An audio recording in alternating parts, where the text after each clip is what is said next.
Chapter 76. Grand Line. Bartigo. Still can't confirm. I'm sorry, although Betty has frequently exposed her flaws to them in recent years, they seem to be extra cautious. The Commander-in-Chief of the Revolutionary Army, Monkey D. Dragon, looked solemn. Many tyrannies have been overthrown in the East Blue, and many countries are governed quite well. The strange thing is, Sabo also frowned, they did not stand against the world government. Instead, they joined the world government after developing enough national strength. What about internally? At this point, Sabo became serious. This is what we are puzzled about. Based on some clues, we have counted all the kingdoms in East Blue that have experienced political changes or turmoil in the past 15 years. After several years of observation, we have discovered a very amazing situation. Their kings, consuls, and generals all live a very ordinary life. Although it cannot be said to be simple or poor, it is definitely very different from other noble families. Although the life of the common people cannot be said to be rich, it is definitely very stable. The most terrifying thing is, according to some intelligence, when these ruling officials begin to show signs of corruption, they will be quickly erased and then replaced. 15 years. Long raised his head and seemed to have caught something. Push the investigation time forward, Sabo, starting from Roger's execution. Marie Joyce. CP Organization Headquarters. Any clues? No, the clues cannot be connected together. We only know that East Blue definitely hides a terrifying force. They are similar to the Revolutionary Army, but they are not aimed at opposing the world government. In the past 10 years, East Blue has added 37 kingdoms to join the world government, and 9 of them have obtained seats in the World Summit. In addition to the original kingdoms, East Blue already occupied nearly 1/3 of the seats. Add more powerful power. No. A voice immediately interrupted the proposal. The strength of this organization cannot be underestimated. The Eastern Army of the Revolutionary Army seems to have an ambiguous relationship with them.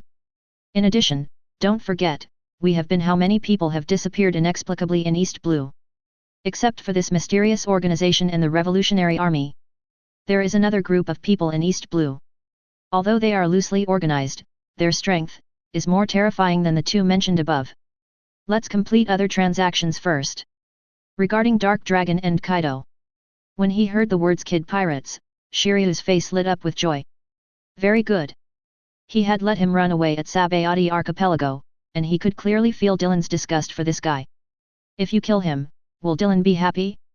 Black mist began to spread over Shiryu, and the fangs in his mouth became thicker and sharper. Stay where you are. Yes. Just as the adjutant answered, there was a bang sound, and 2 huge flesh wings spread out from behind Shiryu and flew towards the pirate ship in the distance. On the distant sea, the navigator on the mast shouted, "Marine! Marine! G5 Marine warship!"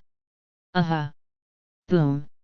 A dark slash passed by, and the main mast of the Victoria Punk fell sideways in an instant. Oops, it's Rain Shiryu. When he heard the words G5, Eustace Kid jumped out of the cabin. Wearing goggles and a cruel face, Kid looked at Shiryu floating in the sky holding Thunderstorm. The G5 guys. This guy is also among the best in G5. Eustace Kid gritted his teeth. I absolutely cannot fall here. Seeing the panic in Kid's eyes, Shiryu felt slightly strange. This guy is not a well-known character. The Supernova 11 are just frogs in a well. A small character whose bounty has just exceeded 100 million. Although there were some doubts in his heart, his body did not hesitate at all. A black mist fell on the Victoria Punk. Reward for criminals. There were 7 or 8 reward notices posted on the wall outside the cabin. Shiryu glanced at it and then his eyes swept across the deck one by one. 1, 2, 3, 9, there is still room to complete the task. Click. Shiryu's right hand grasped the handle of the knife. Black mist instantly filled the entire deck. The moment the black mist rose, a figure shuttled across the deck. Well. Eustace Kid activated his ability the moment he heard the screams and falling sounds coming from around him. The metal skull on the cabin vibrated and then made a dinging sound. Magnetic demon. Where? Kid, who was wrapped in metal, looked at the black mist beneath his feet, trying hard to find Shiryu. Found it. The moment it found Shiryu's figure, the metal monster's 2 fists moved toward that location with the sound of howling wind. Magnetic vice. Boom. There was a huge crash, and Kid's face flashed with joy inside the metal. After all, this guy is also made of flesh and blood. Such a degree of impact. Zhi, there was a heart-wrenching friction sound, and the metal demon's fists that were originally connected together slowly separated. One head is missing. Shiryu stood there and looked at the broken bones and plasma on his hands and chest. He raised his head and glanced at Kid with his pupils shrunken, plus yours will be enough. Water drops began to fall from the sky. Kid's head also began to sweat profusely. The gap, is that big? Zyuxixishixi. The rain from the sky began to get heavier. Red? Is it, blood rain?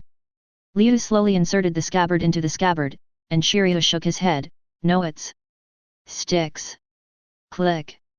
The thunderstorm returned to its sheath, and the magnetic demon's body began to disintegrate and dissipate. Shiryu walked up to Kid who had turned into a bloody man, picked up his head and looked at it. What kind of material are these goggles made of? They won't break. Gilu. After returning to the warship, Shiryu threw 8 human heads on the deck. Return. Return to the team. Yes. There was an excited response from the deck, having been drifting on the sea for nearly a month. No matter how strong a person is, he begins to feel tired and restless. 100 pirates with bounties, finally completed. At this time, 1 month has passed since G5's world recruitment. Chapter 77. What wave is it? In the middle of the Grand Line, on a boat, 2 young men with similar looks were standing on the boat chatting. Bah! The young man standing in front of the rudder spat, then kicked the corpse of the pirate wearing the turban next to him away. The entire deck was densely covered with pirate corpses. This is the second wave today and the 24th wave I have encountered since coming here. Pirates are really rampant here, they are obviously very close to G5. The young man at the helm said while controlling the rudder, it's a special case. After all, that man must also know about the interception war launched by the pirates. If you want to become an officer directly through special recruitment, you don't have the strength. This guy can't do it. By the way, brother, the young man at the helm turned his head and looked at the young man leaning on the side of the ship. Why don't we just enlist in the naval headquarters? Headquarters? The tone of the young man who was resting aside was filled with disdain. They are just a group of puppets controlled by the celestial dragons. Although many details in the Summit War were not completely live broadcast, after the war ended, the full picture of the war was still portrayed and disseminated. Although Akainu is an iron-blooded soldier and a qualified marine general. What about Dark Dragon? Can he really change this world? Their hometown has not been recognized and protected by the marine and world governments because they cannot afford the high heavenly gold. Perennial famine and war have continuously devastated their country. Who knows, but... The young man on the side of the boat closed his eyes. We always have to try, we can't be stuck in West Blue for the rest of our lives. Before the young man at the helm had time to reply, another ship flying a pirate flag sailed towards them in the distance. Here we go again. Hey! The young man leaning against the side of the ship stood up and looked at the pirate ship on the sea in the distance. After more than a month of testing and fighting, the two sides are now at a furious fight. More and more New World pirates are joining the interception, but, those who can come to this range.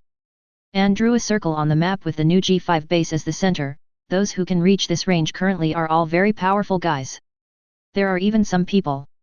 They have organized themselves together spontaneously. After breaking through the pirates' defense, they did not come directly to report, but continued to look for other pirates to fight. It seems that I want to wait until the last day to report. Dylan laughed. What a group of energetic guys, not bad. G5 needs this kind of people. How long until the recruitment ends? 5 days. Very good. Dylan stood up and said, give me the order. All the officers below looked serious. This is a very formal order. Marine G5 Branch 01 to 07 combat troops are all reorganized and entering a state of war preparation. After the conscription is over, we will cleanse the outside for 10 days. Laozi's territory. You can come, but you can't leave. The pirates outside also got angry with the recruits. These guys came from all over the world, including some well-known players. Pirate Hunter, Fighting Champion, Captain of the Kingdom's Guard, and Famous Adventurer. Although many of them are strangers to each other, for the same purpose, they form partners with each other, give their backs to each other, and move in the same direction. Slowly, the pirates were actually squeezed into the middle area between G5 and the recruits and were outflanked. Hina was surprised. In Dylan's office, Hina stared at Dylan. Is this your plan? Hey? Plot. Hina took off the cigarette and looked at the red circle on the map. Isn't it? Using recruitment as an excuse to stimulate the pirates' fear and defensiveness towards you. Lure them to block recruit, and then form a siege. It's very a successful battle plan. Hina is ashamed of herself. Dylan laughed dumbly. It was just an accident. You are indeed such a person, Dylan. No wonder you are respected by all Marines. Ha! Hina held a cigarette, looked at the plaque above his head, and said leisurely, young, powerful, tolerant and kind to the people, cold and decisive to the enemy, possessing massive wealth but not paying attention to personal enjoyment. Hina is very ashamed, and deeply feels that is weak and superficial. Dylan shook his head. These are just outsiders' opinions. I am not that noble. I also have desires and selfishness. Don't believe in saints, Hina. Saints, sometimes are scarier than the devil. Black Threshold. Hina did not answer this sentence, and stared at the huge plaque, Peaceful Justice. Will there really be a day of peace? Who knows? You are from Granny He's side. The Great Staff has rich intelligence channels, right? Dylan looked at Hina, who was a little distracted, and shook his head. He was a responsible Marine general with a clear sense of right and wrong. Although his power was mediocre, he was still considered to be at the top of the platoon. It seems that I came into contact with some secret information and my confidence was damaged. Some things, you have to do them yourself before you know the results. Black Threshold. Hina left with her heart full of thoughts, and Dylan didn't say anything more to her. The strong men of the older generation. After Dylan cut off Weibul's arm 7 years ago, he disappeared together with Miss Ba Jin. The news currently known is that that guy is hunting the remnants of the Whitebeard pirates around the New World, claiming to be getting back the wealth that belongs to his father. Rumors of the reconstruction of 7 warlords of the sea have also been released. The first generation Shishibukai currently consists of Mihawk, Hancock, and Doflamingo. Crocodile was killed, Jinbei rebelled, Moria was delisted, and the bear was delisted. If nothing else, this Whitebeard too should have come into their sights. After all, he is said to be as powerful as the young Whitebeard. There are still nearly 2 years until the next World Summit. Even if this system is to be abolished, it cannot be achieved overnight. Dylan didn't think he could compete with the 5 elders on such a major decision. Even if there is, it's not necessary. Strength and requirements should be used in more reasonable places. But Zephyr. Looking at Anne, who came in to report, Dylan sighed inwardly. No matter what, I will help you, because you have supported me in this department for so many years. Naval Headquarters Chief Instructor, Black Arm Zephyr. Although he has retired from the admiral position for a long time, he still has the same reputation as Garp in Marine. After the ability attack incident, Zephyr's attitude towards Dylan changed drastically, and he defended Dylan many times in the headquarters meetings. Compared to Kuzan, Zephyr loves and cares for him more like his boss. Chapter 78. Ha! Ha! Ha! The G5 middle-level sword dojo in the dead of night. Tashiji looked serious, holding the Hwazu tightly and swinging the sword meticulously. Must be stronger. You must work harder than others. Big beads of sweat had appeared on his forehead, and sweat was dripping down his cheeks. Her glasses were covered with steaming mist. Although her arms began to lose control and her body began to become stiff, she still completed the swing of the knife rigorously again and again. Meticulous every time. Dylan sat on the windowsill behind her and watched her quietly. After she stopped, Dylan knocked on the windowsill. Tashiji. After completing the training, Tashiji returned to his dazed look. He quickly wiped his glasses after hearing Dylan's voice. Hi? Vice Admiral. Sorry to disturb your rest. Dylan jumped off the windowsill, walked to the seat cushion next to him, and motioned for her to sit down and rest too. I can feel the anxiety in your heart, but I don't quite understand where this anxiety comes from. Tashiji, who was sitting opposite, heard this and held the Hwazu tightly in his hand, thinking of the hidden famous sword, Wado Ikemonji, and its owner. I want to do more. If I had more power, I could. Power.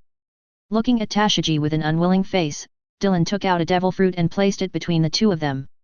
This is a very powerful devil fruit, comparable to Tahir and Shiryu. If you simply want power, I can give it to you without any price or reward. He had speculated about Teach's body. In fact, the reason why the Garuda fruit had been kept in his hands was not only because there was no suitable candidate, but also because one day when the conditions were ripe, he wanted to try it yourself.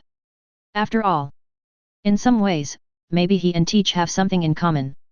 Looking at the red gold devil fruit in front of him, Tashiji hesitated for a moment, but then shook his head. Although he knew that Mr. Shiryu's combat power had improved a lot due to the fruit, Tashiji still followed his heart and answered, I want to be a simple swordsman. Looking at Tashiji who was sweating profusely, Dylan put the fruit back into the ring and took out a knife. Then, try to tame it. When you can tame it, you will be a powerful swordsman. Second generation Ghost Tetsu 21 Skills of the Great Knife. A gift of thanks from Toru Tenguyama, the Wano-kuni swordsmith. Second generation, Kaiditsu, such a famous sword, Tashiji. Seeing his hesitant look, Dylan shouted. Don't underestimate yourself. But don't overpressure yourself either. Everyone has his own stage. No one can become the savior on his own. Fighting bloody battles, beheading generals, and capturing the flag are all efforts for peace, and sticking to the rear and protecting the country and people are also efforts for peace. Don't be fooled by this era. Everyone has what they are good at and what they like. Don't force yourself, follow your heart. Dylan stood up and walked toward the door. I have already told Anne that if you join Unit 06 led by her, you can accompany her on the next hunting. When we walked to the first floor, the light in Au's room was still on. Because Au is still young and often needs to go to school to exercise and study with Tahir, Dylan specially arranged her room on the first floor. After looking at the clock at the end of the corridor, Dylan walked to the door of Au's room and knocked on the door. You haven't rested yet? Au. Brother Dylan, wait a moment, I'll open the door for you right away. Following a panicked sound, Au's footsteps sounded at the door. What are you doing? If you don't rest so late, you won't grow taller. Dylan stood at the door with no intention of going in immediately. Children grow up and begin to have their own privacy. Au bit her lip and turned sideways to invite Dylan in. In the room, a thin quilt was neatly folded on her small bed, and there were a few clothes that she hadn't had time to hide next to it. These were all the luggage that Tenguyama Hito had prepared for her when she left Wano-kuni 2 years ago. The clothes and quilts were all starched and almost fading, and they were full of patches. Looking at Au's red eyes, Dylan sat next to him and touched her head. I am usually very busy. Although most of the G5 matters are handled by others, East Blue, Water City, and Drum Island, combined, I still have my own practice. With these things piled together, he actually has very little free time every day. There is very little time to spend with Au. Are you worried about Fei Che? Au buried her head, big tears sliding down her cheeks. Big brother. Au lives like this every day in G5, but everyone in the village. Although Dylan left a lot of food and easy to cultivate food seeds to Walai village when he left, that kind of place. The pollution is serious, and we are often plundered by beasts pirates. I must be back to starving for food now. Au. Dylan apologized, brother promised you that he would return to that place. By that day, everyone will have enough to eat and clean water to drink. When the time comes, you will tell everyone what you saw on the sea. Au raised her hand and wiped her tears with the back of her hand, then raised her head and looked at Dylan. I'm sorry, brother, Au knows you are very busy, Au shouldn't. After patting Au on the back and comforting him, Dylan shook his head. How could it be? If you have something sad in your heart, of course you should tell your elder brother. This is my honor. After Au calmed down and went to sleep, Dylan sighed softly, turned off the light and walked out quietly. In the darkness, tears fell from Au's face again. Well. Reaching the end of the corridor, Dylan lit a cigarette and sat on the steps, looking out the window at the vast starry sky. It's rare to see you like this. Belmere walked to him with her coat on and sat down, taking out a cigarette from his pocket and lighting it for herself. What's bothering you? Why not tell me too? Belmere. Dylan looked at the sea and starry sky in the distance and sighed. Sometimes, when I see Au, I wonder if I did something wrong. Back then, should I have just if Nami and Nakajao were brought to G5, would the situation be different from today's situation? When he returned to Kakosia village in the past 2 years, he clearly felt Aegean's self-blame and Nokijao's pain. It's not your fault, Dylan. Belmere also sighed, you have already saved us once, and in the past 2 years. Tahir and I have talked about some things, and he told me some of his guesses. Back then, you were rising fast and your methods were tough. If you had brought them to G5 at the very beginning, unless you stayed there, even if Tom was at the base, he might not be able to take care of them. After all, Tom also needs to practice and take care of the dock and workshop. If people know that Dark Dragon Dylan's adopted sister is in the base. Later, when our power became stronger. Nami, she already had her own ideas, and by that time, I'm afraid you were also aware of the existence of those people. It was those people who deliberately guided Nami, right? It's not your fault. You gave them a prosperous life and a carefree childhood. You have done a good job, D. Lun, there is no need to blame yourself. If you want to blame yourself, I, as a mother, should blame myself even more. After a while, I will go find Nami, and. Dylan stubbed out the cigarette butts in his hand. I have sent someone to pick up Nokikao, let her come and help me. Chapter 79. G5 Base Square. Dylan stood on the high platform and looked at the neat phalanx below. 01 Combat Force led by Rear Admiral Red Sky Belmere. 02 Combat Force led by Rear Admiral Raging Sea Tom. 03 Combat Force led by Rear Admiral Sky Fox Tahir. 04 Combat Force, led by Commodore Rain Shiryu. Combat Force 05, led by Colonel Scalpel Trafalgar Law. 06 Combat Force, led by Commodore Moonbreaker Iron. 07 Combat Force, led by Commodore Commander Leo. The non-staff team is led by Black Flag Alex. When the first ray of sunlight rose from the sea level, everyone looked attentive. This is the G5 branch's first large-scale attack on the New World. Although some of the recruits just arrived yesterday and haven't even had time to rest or be awarded titles. But I believe that people who come to G5 are not here for official positions or power. We are standing here with only one purpose. Click, click, click. Click, click, click. In the middle of the fortress, under the words G5, a huge plaque rose. Peaceful justice. Fight for peace, for the defenseless. Fight for those who cannot fight.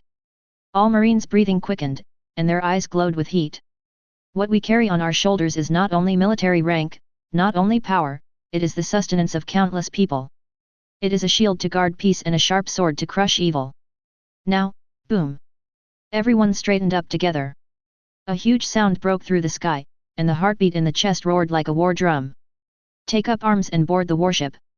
Fight! After the scene was silent for a second, a roar rising to the sky swept across all directions like a huge wave. Fighting! Fighting! Dylan raised his right hand high and clenched it into a fist. Let's go! Back in the office, the map was divided into 8 areas with G5 as the center. As the huge lift on the cliff was activated, the G5 combat troops entered the port and boarded their respective warships. Except for the supernumerary team led by Alex, which only has one warship, every other team consists of a main ship, supplemented by a fleet of 4 warships.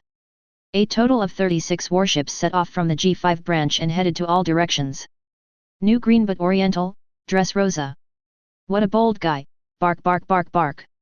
Although CP0 has done its best to identify spies, it is inevitable that there are still people from various forces sneaking into the periphery to monitor G5's every move. Dover, if it lasts 10 days, our business will be greatly affected. Torbil stood behind Doflamingo with a cane. What is the relationship? Doflamingo looked at the ComC in the distance. That guy Dylan is really different. Unfortunately, if he was willing to become a pirate, the world would have been in chaos long ago. Our business. It's just a good time to shrink the business and eliminate some of the already outdated businesses. Doflamingo raised his arms, barking, barking, barking. Next. We don't need to take action, just wait for this guy to mess up the sea.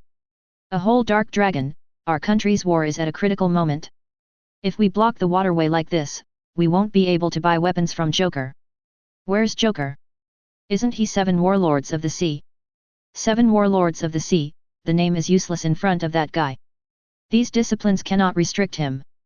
The 8 teams that attacked were like tigers rushing into a flock of sheep. Although there are some well-known players among the pirates, the subordinates of the big pirates have long since withdrawn or simply did not join. In the Battle of Interception, G5's combat power has no end. Although the big pirates did not enter directly, they more or less sent fringe characters to participate. Now that G5 has taken action, the big pirates have the wisdom to leave early. That's what pirates are like, they are not companions. Pirates and pirates are also enemies. When the first pirate group saw the G5 warship heading towards them, the people on the ship began to feel weak. G5-04? It's Shiryu of the Rain. Turn the steering wheel quickly. Shiryu stood on the bow and fiddled with the thunderstorm for a while, but then put it down again. If you just cut off the ship, you won't be able to collect the heads. Before setting off, the commanders of all combat units agreed to have an internal competition. Goal, number 1 in total bounty. Although there is no stake in it, everyone is sharpening their knives. This is not only internal competition, but also a great opportunity to show the world the power of marine. After this time, in the thousands of kilometers of sea area controlled by the G5 branch, the pirates stop. Countless pirates cried and fled into the distance, but the power of the pirate ship was vastly different from that of the G5. Metal provided by G5 Alloy Workshop. Power system provided by Vegapunk, chief scientist at the Naval Headquarters Scientific Force Laboratory. It is manufactured by the Special Production Line of Water City, the world's first shipbuilding center. All fleets follow one order. Just kill, don't capture. Lao Zi doesn't have enough food to support them. Remember to bring all the heads back. I can be useful. The pirates who originally gathered from all over the place were directly pierced by the G5 fleet at full power before they could evacuate. Although there is a gap in the number of people between G5 and pirates, the combat effectiveness is not the same. To the east, the pirates who had no time to evacuate ran toward Dressrosa. It is a member of the world government and one of the World Summit 50 countries.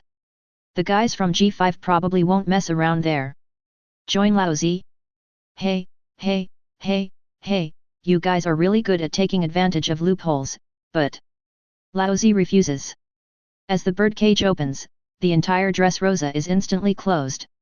You can't get in from the outside, and you can't get out from the inside. A whole Doflamingo, he blocked Dressrosa directly. Run quickly, Tom, the raging sea's fleet is coming.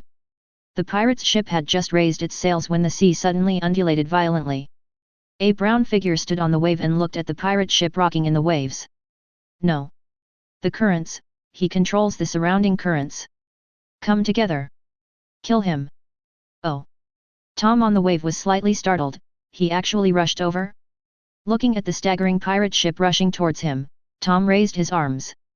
In an instant, the sea surface within several kilometers sank slightly. Umi Tycho. Sora, boom. As both palms pressed down, countless endless ripples appeared on the entire sea surface with Tom as the center. Kaka. The pirate ships surrounding him from all directions made a cracking sound in the ripples. Snapped. Looking at the countless disintegrated pirate ships and pirates floating on the water, Tom rubbed his palms. There are quite a few people. Looking at some pirates sinking to the bottom of the water, Tom jumped from the wave. The moment he dived into the sea, he remembered a joke that Dylan had said to him after he defeated Jinbei. Tom, from today on, you will be the strongest body hunter in this sea. Chapter 80. Below the Red Line New Naval Headquarters. There's really a lot of movement, this guy Dylan. After this cleaning, there will be no pirate ships around that channel, except for the Donquixote family. I'm afraid they won't dare to fly the pirate flag and go to sea. They will probably replace it with Dressrosa's royal flag. About reconstructing 7 warlords of the sea. When he said this, everyone in the conference room fell silent. Marie Joy's list has been distributed, and others don't care, but there is one name in it that makes everyone resist. Whitebeard 2, Edward Weeble. The guy who caused General Instructor Zephyr to lose an arm finally appeared on the proposed list. Zephyr. Outside the conference room, Sengoku, Garp, and Tsuru also looked at the lists placed on their small tables. Such a case. I'm afraid it will have a huge impact on Zephyr's belief, Marine. How's it going over there at Zephyr? Crane Vice Admiral held his chin and sighed, I heard that training has stopped and I haven't been out for a few days. Sengoku slapped the teacup in his hand, you can't hurt Zephyr like this. Garp folded his arms and lowered his head in silence, while Vice Admiral Tsuru said somewhat unexpectedly, do you have any plan? Sengoku, this is the list drawn up by Marie Joyce. Ha, that's right, Sengoku. When you were the marshal, you couldn't do anything about it. Now you are a semi-reclusive person. Do you still want to reject the draft above? Garp laughed, but there was a hint of sadness in his expression. A hint of loss. Zephyr, the man who trained the entire marine. A light flashed on Sengoku's glasses. Yes, we are all semi-hermits and can no longer directly participate in decision-making, but don't forget it. Sengoku took out his pen and scratched the name of Whitebeard too, Edward Weibull. There is a guy who is very popular and has Marie Joya's trust. Crane Vice Admiral smiled slightly. That's true. Moreover, this list is only a draft and has not been announced or implemented. With his strength and character, there is still room for manipulation. Garp and Sengoku looked at Vice Admiral Crane at the same time, showing expectant expressions. Crane Vice Admiral rolled his eyes at them. Okay, I understand, you guys, I will discuss it with little Dylan, even if it means giving up my old face. Sengoku and Garp looked stiff. After the Summit War, Dylan never contacted them again and ignored them when he returned to Marineford. During the war, their hesitations and stance did not cause Dylan to break with them, but they also created irreparable differences. Hello. Dylan? I'm Crane. The phone bug turned into a withered old lady. Grandma what's wrong? Although Crane Vice Admiral did not enter enemy positions during the war. But how can I put it? Women and men are different after all, and Crane Vice Admiral is not known for his combat prowess. Garp and Sengoku, who were sitting nearby, looked at each other after hearing Dylan's tone, and both showed a hint of joy. If it were the two of them, although Dylan wouldn't hang up directly. But I definitely don't have a good tone.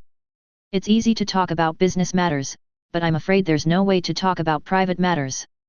Dylan, Before Vice Admiral he could say anything, Dylan on the opposite side frowned. You guys.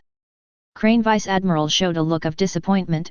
Yeah, it's us old guys who have something to do, and we want to ask you. Sengoku and Garp next to them both looked nervous. What if Dylan dropped the phone at this time?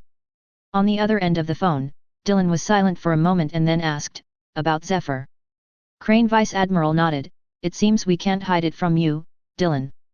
We want you to take action, to obliterate Edward Weibull. Surprisingly, Dylan responded to them without any hesitation. Can. The next sentence made both Garp and Sengoku frown. But I have a request. Sengoku and Garp went to Kong to apply.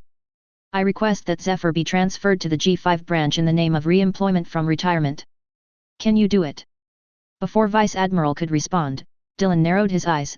Sengoku, Garp. Are you around? Is this your justice? A man who has dedicated his life to marine and justice is a pure soldier than you. If I don't agree to take action today, what will be his end? You too, if you are willing, you can just kill Bajan and Weibull at will, right? In 10 days, I will take action. At the same time, I will also receive Zephyr's transfer order. Bulu. The phone bug closed his eyes. Garp and Sengoku looked at each other and fell silent at the same time. You bad old men. Crane Vice Admiral knocked on the table. There is nothing wrong with what he said. Let's understand each other. Besides, Crane Vice Admiral rarely looked at Sengoku and Garp seriously. Old men. Go and warn those old ghosts not to act rashly because of Bajan and Weibull. Since we ask young people to do things, we cannot let young people be attacked from all sides. I know. Sengoku nodded in response, and Garp nodded after being silent for a while. In any case, the situation cannot be allowed to develop, otherwise Zephyr will completely lose confidence in Marine. The blow to Marine's morale was also huge.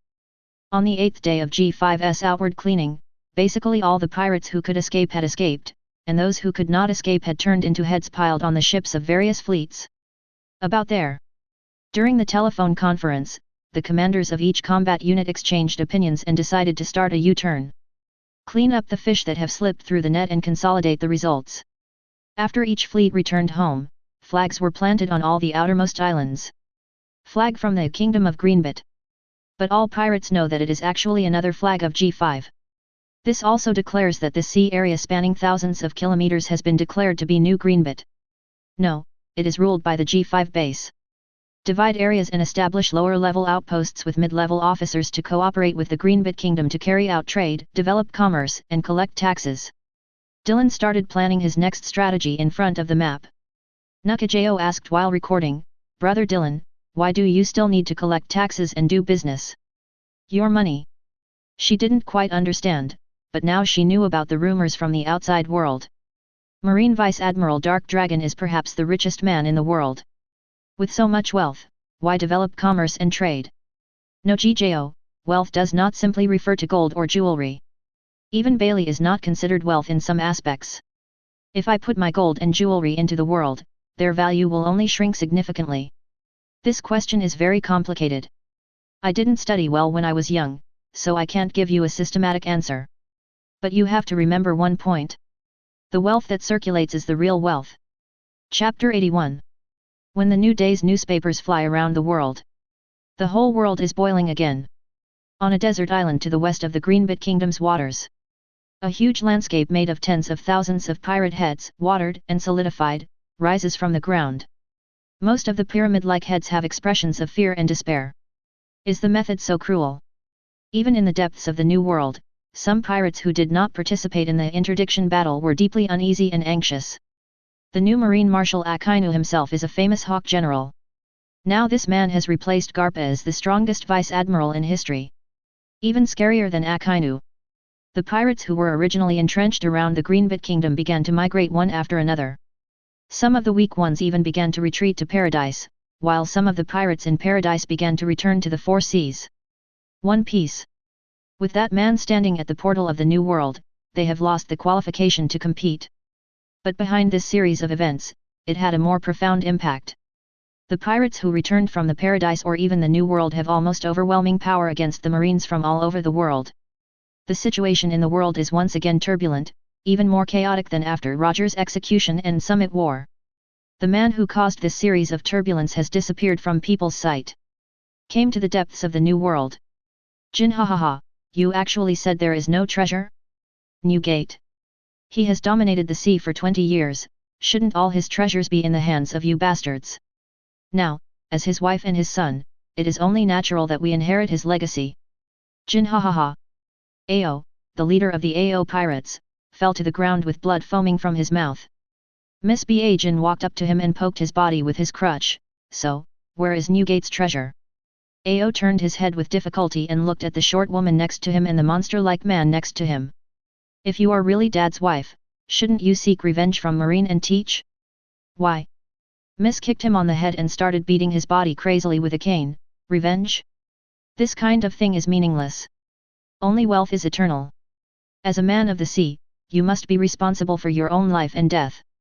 Revenge or something like that is such an obscene request. Jin ha ha ha ha. After Ao gasped for breath, he spat out a mouthful of bloody saliva at Miss Ba Jin. A hole, how can a woman like you be my father's wife? Stop lying. Miss Ba Jin's face darkened, and then he turned around silently. Weiabul, kill him. Okay mom. A large knife stabbed directly into Ao's body with a roaring sound. The surrounding beaches were littered with the corpses of pirates. The Ao pirates, a subsidiary of the Whitebeard pirates. Total destruction. Let's go, Weiabul, go find other guys. As his son, you must legitimately inherit his legacy. Son. That's right. Miss Ba Jin took out a reward notice from his pocket. Look carefully, this is your father. Edward Weiabul squatted down and looked at the photo in Miss Ba Jin's hand. Is it a mirror? It's a photo. Idiot, it's a photo of your father. Miss Ba Jin hit Weiabul on the leg with a cane. Is that so? I thought it was a mirror. Miss Ba Jin laughed arrogantly. That's right, he looks so similar, how could he not be his biological son? Excuse me.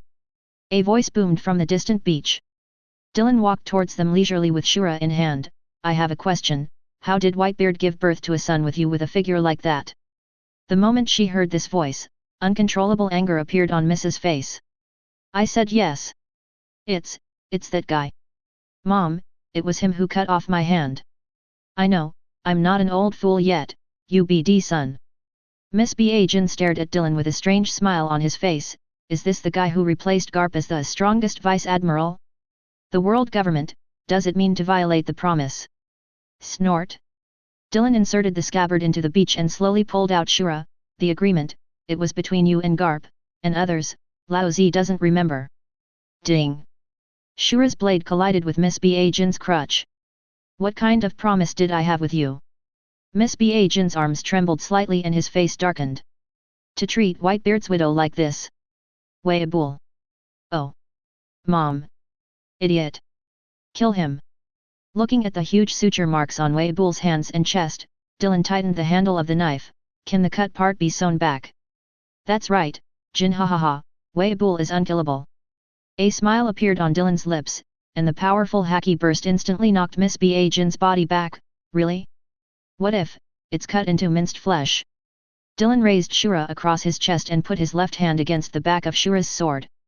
There was an aura from the blade that made Miss B. Jin deeply uneasy. Judgment of crime.no life, boom. A black dragon shadow vaguely appeared in the huge bloody slash and rushed toward Miss B. Jin. Kid. Haki instantly covered Miss B. Jin's crutch. Compared with the mighty slash, Miss B. Jin's body was as weak as a baby. The huge air wave overturned the entire beach. Miss Bajin put both hands on the head of the crutch. Weibul. Weeble, laugh. Behind Weibul, Dylan's body was hanging upside down, and the Shura blade sliced across his body. Wow! Mom! Hearing Weibul's scream, Miss turned her head with difficulty. Damn, this kid! The body is really good. Dylan's slash with the knife did not cut off Weibul's body, but only exposed the densely packed bones under the skin. Want to watch an exciting show? Shura turned around, and the crimson aura wrapped around Haki and began to flow crazily. Well! With a muffled grunt, the Shura blade went straight into Weibul's body. Before he could turn around, the aura attached to Shura's sword exploded instantly. Judgment of Sin, 10 Palaces of Yama. The slashes exploded like fireworks, blooming from Weibul's body. Snap! Snap! Snap! Countless pieces of meat fell from the sky. In just 2 sentences, the guy who claims to have the power of Whitebeard's youth, Edward Weibul. Die! Dylan flicked the bloodline on his sword and looked at the panting Miss Bajin in front of him. Kid. Kill Weibul, it's not that serious. If you kill me. Dylan held the knife and walked towards her indifferently. If you dare to kill me. Then the promise will be invalid. Rocks. Laugh. A line of blood flew past, and Miss B. Jin's head flew up. Conviction. Kunlun. A slender slash flew across the sky and separated the entire sea. Dylan kicked Miss Bajin's head, which still looked incredulous. Rocks. Since Garp dares to let me kill you, there is no way he will do nothing. Chapter 82. The signal has been sent. East Blue. In the huge mountain conference room, Bamond was still sitting first on the left. Start the seeds we planted in South Blue and North Blue, it's time to let them germinate. After looking around, Bamond's eyes finally landed on the strong man first on the right. Craig, in the name of Chief of General Staff, I take over the authority of MR Nation. The strong man's expression remained unchanged, and he just responded lightly, understood. This side of East Blue, Bamond raised his sleeves and flicked his sleeves, and the table suddenly lit up, except for the Kingdom of Goa, the country of bridges, around Logue Town, and Shimotsuki village, the rest are inseparable from the world government according to our own judgment. Relationships or kingdoms supported by the CP organization. Next, our personnel in the Grand Line will increase their efforts to collect devil fruit. This will make our combat effectiveness more changeable and flexible. Within a year and a half we're going to take a third of South Blue. At least 3 countries must qualify for the World Summit. After everyone left, Baumann looked at the strong man Craig on the right. Although the situation in South Blue is far less complicated than that in East Blue, there are still people from the Revolutionary Army and the CP there, so we need to be more cautious and not expose any flaws. Craig was silent for a moment and then nodded. The sea west of Greenbit.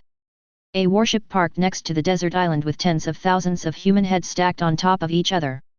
Zephyr, who carried a huge sea stone mechanical arm in his right hand, looked at the frightened and desperate expressions on the faces of the pirates. Dylan Binns, who was standing behind Zephyr, also looked into the distance with a shocked expression. The photos in the newspapers were nothing like the real scenes. Although General Marshal Sora strongly objected after receiving Garp and Sengoku's application, when Zephyr himself appeared in front of him and expressed his firm determination, Sora could only sigh and sign his name on the transfer order. Naval Headquarters General Instructor, Black Arm Zephyr is transferred to the Marine G5 branch. The position column is left blank. According to Zephyr's requirements, he does not need any position, he just goes to encourage and cheer young people. It's really good. The warship weighed anchor and headed towards the G5 base. Zephyr is here. Yes, I stayed at Rentive Mountain for a while, and now we have arrived at the lifting platform. Nukajeo has taken over most of Anne and Tashiji's civilian duties and has become Dylan's civilian lieutenant. When Zephyr came to G5, he felt a surge of enthusiasm in his heart when he saw the flags flying in the sky and the motivated recruits. It's really energetic. Zephyr. Dylan stood at the door and looked at the old-looking Zephyr. Is the road going smoothly? Zephyr turned around and looked at Dylan and Anne behind him and smiled slightly. Ah, the G5 ship, most people don't dare to approach it. Even Anne, who is usually very calm, was a little excited at this time. She also knew that the guy who caused the ability user attack was actually nominated as one of the 7 warlords of the sea. But just a few days ago, Vice Admiral went to the New World alone to erase him. For this reason, Vice Admiral seems to have had a quarrel with Marie Joyce. I'm just a useless old man, Dylan. Is it really worth doing this for me? Of course Zephyr also heard about Marie Joyce. Dylan stepped forward and motioned for Zephyr to accompany him, and then said, "Nothing is worth it, Zephyr, not everything in this world can be measured by value. Besides, I'm not here to ask you to support me in old age. My recruits still need your guidance." Zephyr laughed loudly after hearing this. Recruit? I heard that there are some amazing guys among the recruits here. The two walked into the elevator side by side, and Dylan nodded noncommittally. Although they have justice in their hearts, everyone's justice is different, and they still need your teaching. Before that, treat your disease first. Anne and Bins next to them looked overjoyed. Teacher Zephyr had a lot of pain when he was young, and at this age he is almost inseparable from the medicine. Mangzalai's existence and her fruit abilities are still one of G5's top secrets. In addition to serving as the commander of the G5-05 combat unit, Luo also serves as the commander of the medical unit. Except for a few top officers, no one else in the G5 base knew about Manjali's abilities. In addition, Zephyr, after a while, I will try to find a devil fruit, specially for you. Are you willing to eat it? After hearing Dylan's words, Anne and Bins froze. After that incident, Teacher Zephyr's attitude towards people with abilities. But Zephyr's answer surprised them. Humph, Dylan, you underestimate my heart. Since I have chosen you, I will believe in you unconditionally. Dylan laughed. It's so exciting, Teacher Zephyr. On the other side of G5, is the CP0 office. Sleeping Ancient Town. This was Dylan's latest request, a request of the highest order. CP0 searched through the information but could not find this place called Sleeping Ancient Town. What on earth is there that deserves this man to care so much? After Wano Kuni lost a few of his phantom beast fruits, although Dylan had ridiculed him a lot, CP0 clearly felt that he didn't really care. And this time, the limit he gave was that the place must be found within a year and a half. If it cannot be found, the cooperation will be terminated. What on earth is there? CP0 crushed the information in his hand and punched the table. Go to Marie Joyce. Go to the headquarters. Check the sealed information and be sure to find this place as soon as possible. On an island deep in the New World, Kuzan leaned against a rock, holding a new day's newspaper. Former Marine Chief Instructor Black Arm Zephyr is transferred to the G5 branch. Kuzan stared at Zephyr's expression standing in front of the G5 branch, with the corners of his mouth raised slightly. Teacher Zephyr, you have gone to a great place. Then Kuzan stood up, picked up his small backpack, and looked towards the sea in the distance. Dylan, thank you very much. At least, Teacher Zephyr wasn't allowed to go that far. In return, I will complete the task you gave me first. Ha ha ha ha ha. What's wrong, Kuzan? Have you thought about it? Not yet, but let your people find the whereabouts of Moria and Absalom. Chapter 83. New Greenbit. The circular meeting hall was full of people. This is the first meeting of government officials. Most of them are from East Blue, and a few are recruited from all over the world. Although CP0 and other organizations racked their brains to find out the details of these people, without exception, they all came back empty-handed. These people are all guys with clean family backgrounds and clean resumes, and even their family members and friends are all people with no problems. Of course, we can't completely say that. For example, quite a few people in it are related to Dylan. Especially those countries in the East Blue, most of which have been favored or protected by Dylan. At the previous World Summit, when Dylan was accused by Flower Country and Alabasta, they vigorously defended Dylan and cited his various contributions in East Blue. And when these people came to serve in New Greenbit, although there was some sense of nepotism and monopoly of power, there was no legal problem. After all, this was authorized by the Greenbit royal family. Dylan himself did not accept any position in the country. CP0 looked at the information in his hand and then threw it aside. This is not our job. How many times have I said that it is not our task to investigate him? If you are still wasting time on him. Although still wearing masks, the subordinates clearly felt the anger of their superiors. Who in the world doesn't know that Guy is the literal king of the Grimbits? But so what? They have done an impeccable job in terms of legal principles, and even brought a powerful and vast country to the world government. Greenbit Kingdom, according to insider information, their seats for the next World Summit are already quite high. Wealth, fame, power. This guy himself is already one of the most elite people in the world. Sometimes CP0 himself would also suspect that if Dark Dragon hadn't been too wild in his behavior, he would even suspect that this guy himself was a pawn placed in the lower realm by the Five Elders. And the Five Elders' attitude towards him. Thinking of this, CP0 held his breath, even though the Five Elders were a little dissatisfied with him for erasing Edward Wayabul without permission. But then Dylan seemed to come up with a plan that made them more satisfied. The matter ended there, and even the proposal to reconstruct 7 warlords of the sea was shelved. What a terrifying power! Having been in the CP organization for many years, he certainly knows the style of Five Elders. And this man, starting from the Tom case, seems to have been able to grasp the psychological activities of the Five Elders. Although sometimes he does some outrageous things, he can always resolve them at the last moment. Call. After many years of training by the CP organization, his heart was already very hard, but in the past few years, after he was ordered to cooperate with Inlong, his mentality became increasingly strange. Look at a certain location on the map. The eyes under CP0's mask were slightly closed. Did you really do it? King of Green Bits? Well, although the World Economic News didn't say it explicitly, it clearly had a metaphor in this regard. Wouldn't this be? Nyoki Jo looked worried. Although this was indeed the case, if the World Economic News publicized it like this, I'm afraid it would damage the reputation of the elder brother. Dylan shook his head, then pressed a button on his desk. A CP member quickly came to his office. Find Morgans and ask him to come to see me. If he doesn't come, I will send someone to make him honey-glazed roasted wings. CP0 lowered his head and remained silent for a moment. Morgans is the Dark World. Before he could finish speaking, Dylan raised his head and interrupted him. Isn't the Queen of the Pleasure District Stussy one of your people? You can't handle this, so get out of here tomorrow for lousy. CP0's body trembled. Queen of the Pleasure District Stussy? It's CP0? This, he doesn't know about this kind of thing.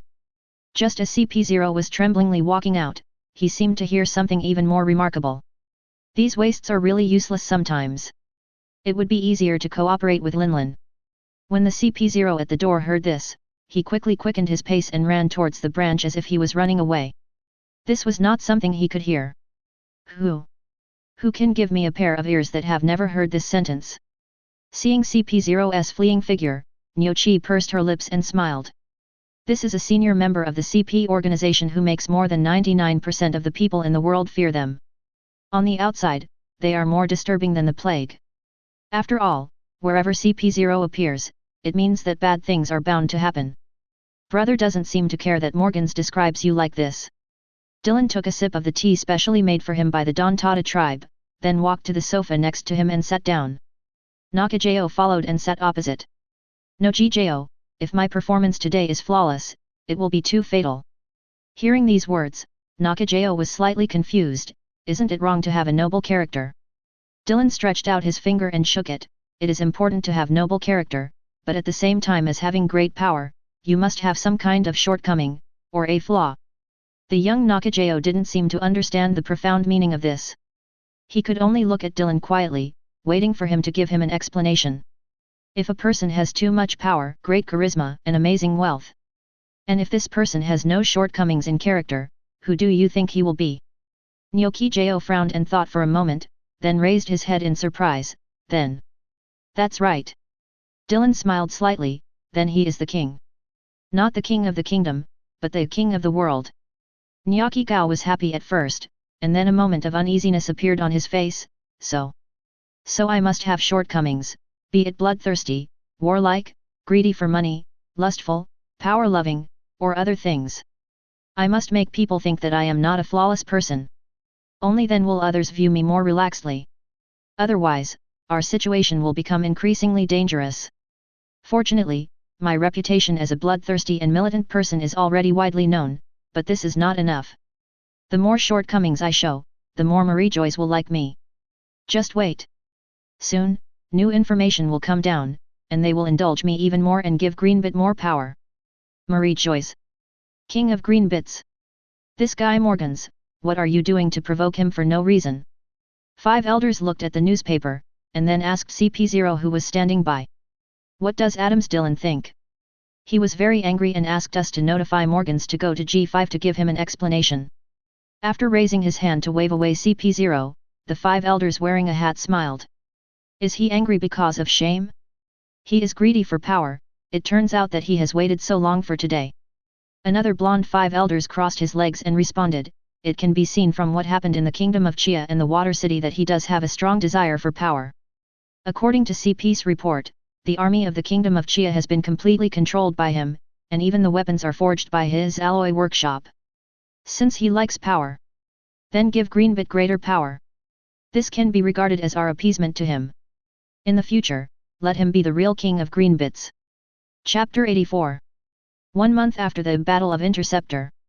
Merchant ships all over the world are beginning to move towards the G5 branch, heading towards New Greenbit.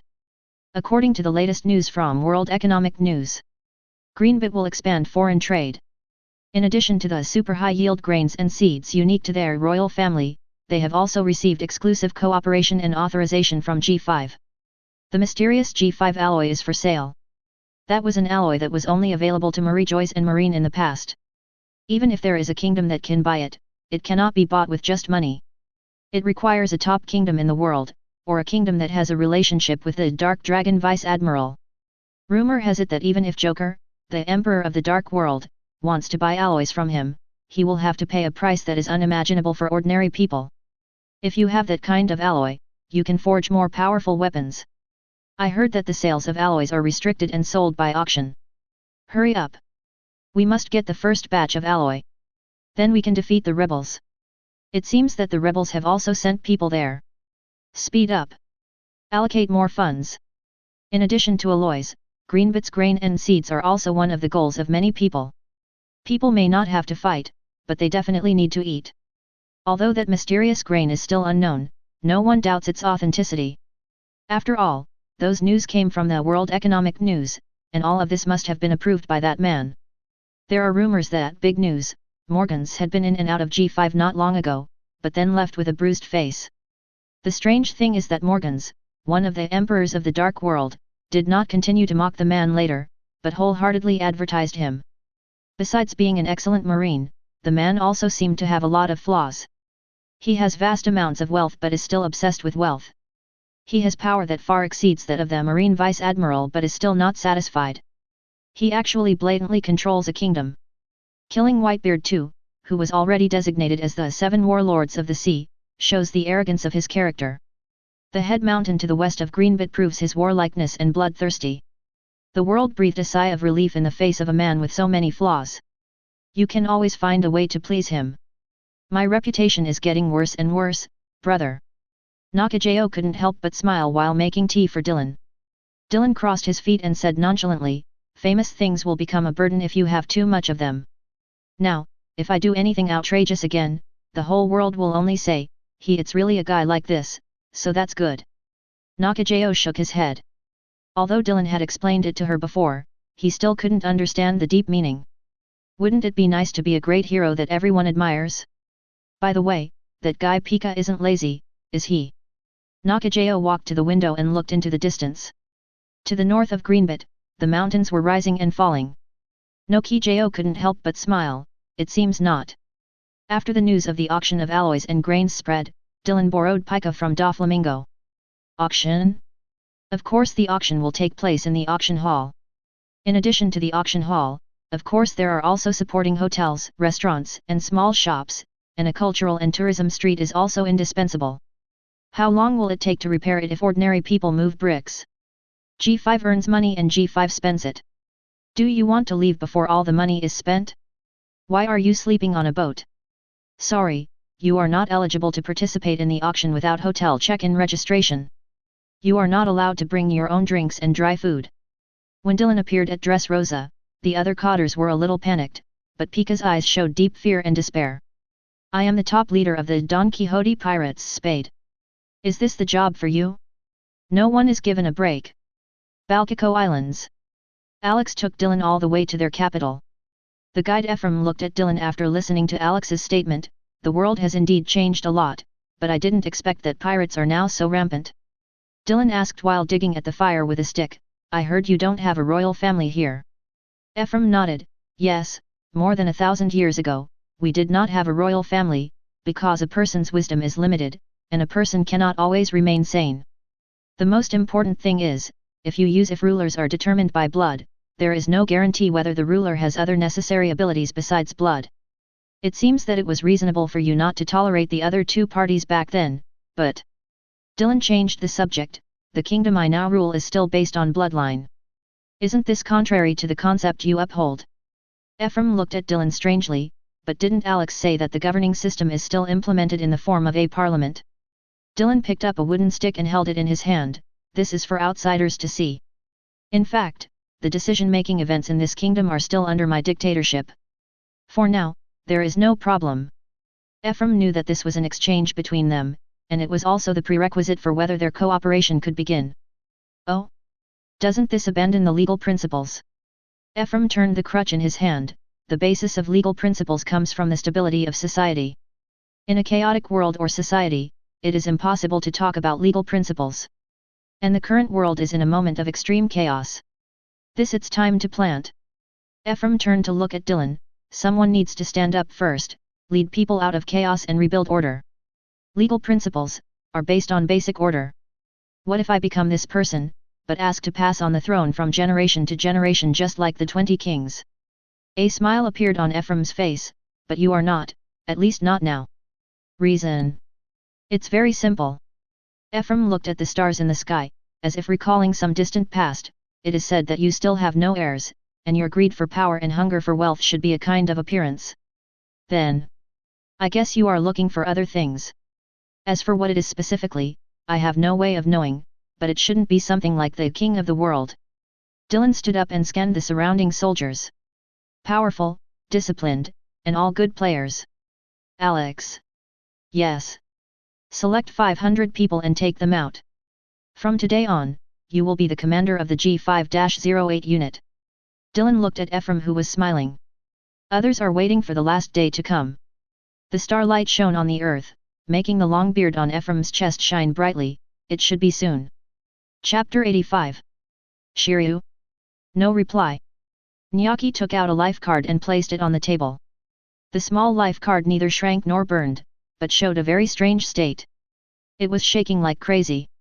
Yes, Mr. Shiryu's phone bug is completely unreachable. It's not that no one is answering, it should be that the phone bug is dead or damaged. Dylan was a little confused when he heard Nakajayo's words. There should be no particularly strong opponents in the surrounding area. Of course, this is on the surface. It is not clear whether there are still Rock's remnants and Roger's crew secretly. Where's Tahir? What did he say? Dylan didn't know the principle of the life card, nor did he know what this abnormal shaking meant. Mr. Tahir said that this means that his vitality is extremely unstable. It is not declining or rising, but it has fallen into some uncontrollable state. Although the life card is still moving in a certain direction, it is very chaotic. This thing doesn't seem to be that all-powerful. Where is Unit 04's sailing direction? Nokai Gao took out a map and marked the channel. According to the plan, it is on this line. Dylan picked up the life card and compared it. Fortunately, the general direction is correct. After picking up Shura from the table, Dylan tightened his cloak. I'm going to take a look, don't disturb other people. No. The endless sea was filled with mist, and the life card in Dylan's hand was shaking more and more frequently. What the hell are you crazy about? Half a month ago, Shiryu couldn't bear the loneliness and asked to sail again. Dylan didn't stop him. After all, when he took him away, he promised to satisfy his desire to kill. Although his bloodthirsty desire has not changed, Shiryu has strictly adhered to Dylan's bottom line over the years. He will not attack anyone other than pirates unless he is attacked or receives orders from Dylan. I actually lost to that guy Tom last time. It's really disgusting. Shiryu, who had completed a round of hunting, stood on the bow of the ship, still brooding on the bet agreed by the combat forces in the previous cleaning operation. This time the hunt went a little further and came to an area that had not been touched before. No other pirates can be found within the range of G5. The clouds and mist in this sea area also made Shiryu feel particularly irritable. Let's have some more pirates, it's not enough. In the thick fog on the bow of the ship, Shiryu was exuding thick black fog, echoing the lingering clouds. The fangs in his mouth shone with a cold light in the clouds, and curved horns sprouted from both sides of his hat. Come quickly, kill me. On the rear deck, the rogue marines of G5 all looked strange. Some people are eating crazily, and some people's eyes are red and they seem very angry.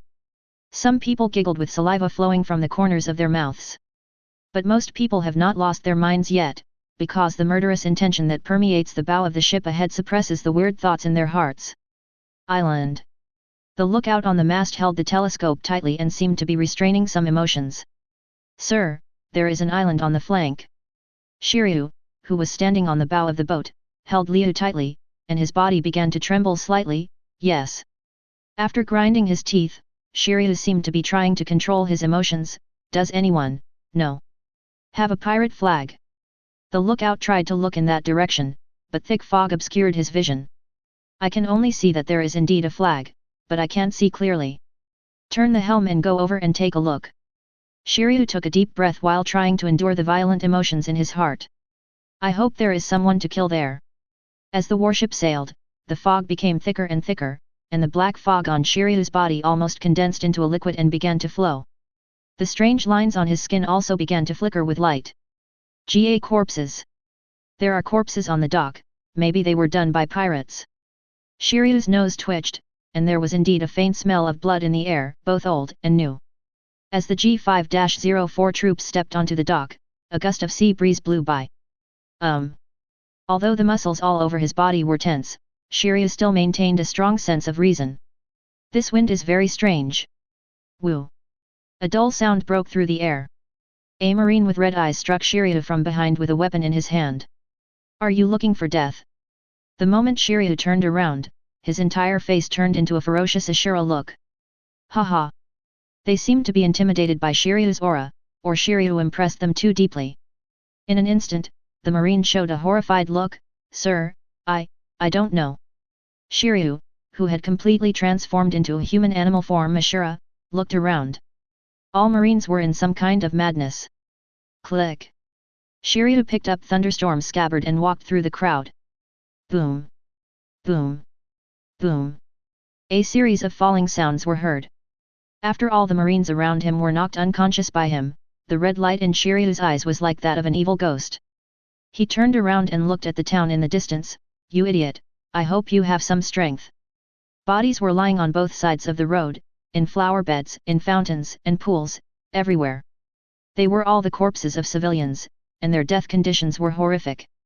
It wasn't the kind of panic or despair that one felt when being killed by a pirate. It's another weird situation, their faces are full of some kind of satisfaction, or some kind of madness. Ta-ta! Ta-ta! A sound of footsteps sounded from the mist. It's Marine. Kill him. Pirates wearing hoods and blindfolds sounded from all directions, rushing towards Shiryu with weapons in hand. A smile appeared on Shiryu's ferocious face. Tisk tisk tisk. The surrounding pirates didn't even hold on for a breath before turning into pieces of flesh all over the sky. Not enough. There were more and more whistling sounds all around, and the tide of pirates appeared again, in houses, on street corners, and on top of trees. Kill him. Click. Thunderstorm's hilt turned, and Shiryu exhaled a burst of black mist from his mouth. Very good. Kill him. Kill him, not enough. Not enough. Not enough. Shiryu, who was walking among the crowd, had completely released the desire to kill in his heart. Countless pirates were cut into pieces by him before they could even cry out. But immediately more pirates arrived from all directions. Boom! The huge circular slash swung away from Shiryu, and the surrounding trees, houses, and the entire town fell silent at first. Then he was cut off at the waist. Where is the stronger guy? Then let me meet you, Rain Shiryu. Our fight last time was not enjoyable enough. Wearing a top hat and a hoodie, Foil Bista emerged from the fog. It's you. Shiryu's body was already covered in the blood and minced flesh of the pirates. The moment he saw Bista, Shiryu stepped in front of him and struck him with a knife. Very good. The powerful swordsman is exactly the opponent I expected. Bista bounced into the sky with Shiryu's power, and then a shower of petals fell down. Dance of the Roses. Yellow Spring. The falling petals were shattered by the slashes erupting from the ground. Tulip Dance.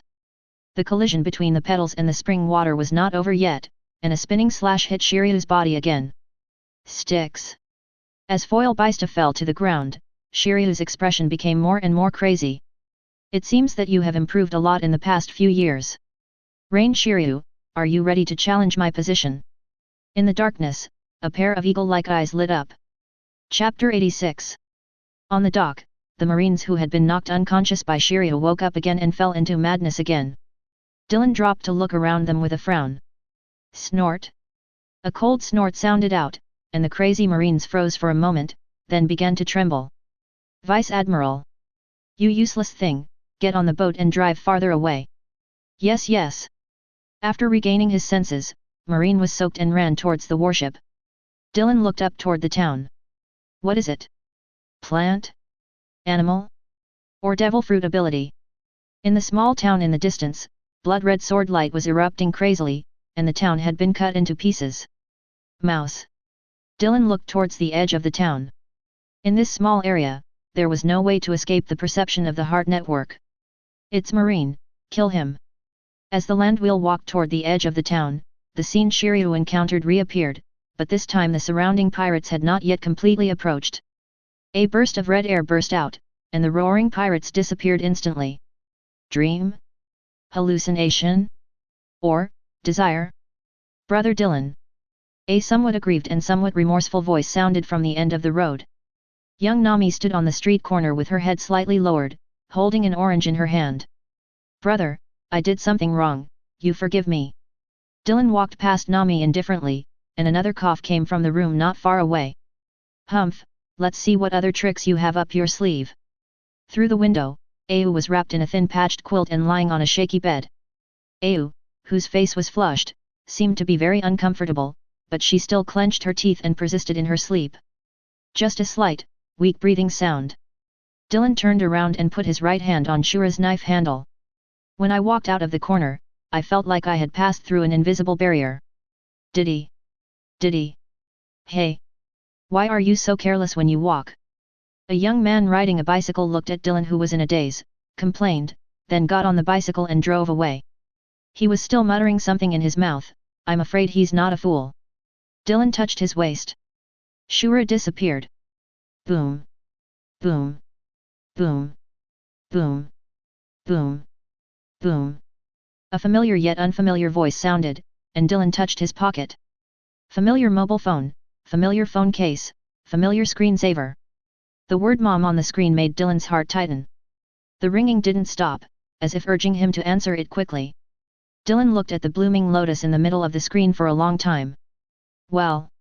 Dylan closed his eyes gently, then opened them suddenly. Game over. Boom. Snap, crack, crack. The surrounding scene shattered like glass, and he transformed back into Dylan, his right hand still resting on the hilt of Shura's knife. In a house not far away, a wizened old man spat out a mouthful of blood, with a look of horror in his eyes. Impossible. He has obviously found the desire deep in his heart. Nothing is impossible. Bang. The door flew open, and a figure appeared at the door. The hazy sunlight pulled his shadow all the way to the old man. Ahem. Ahem.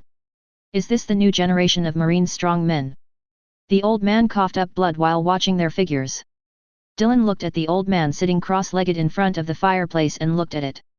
He had never seen it before, or even had any impression of it. The old ghost who escaped from Impel Down. The old man calmed down his breathing and touched the bloodline at the corner of his mouth. That's right. I am the inner demon Tobian, a great pirate who was offered a bounty of 800 million 30 years ago. The big pirate.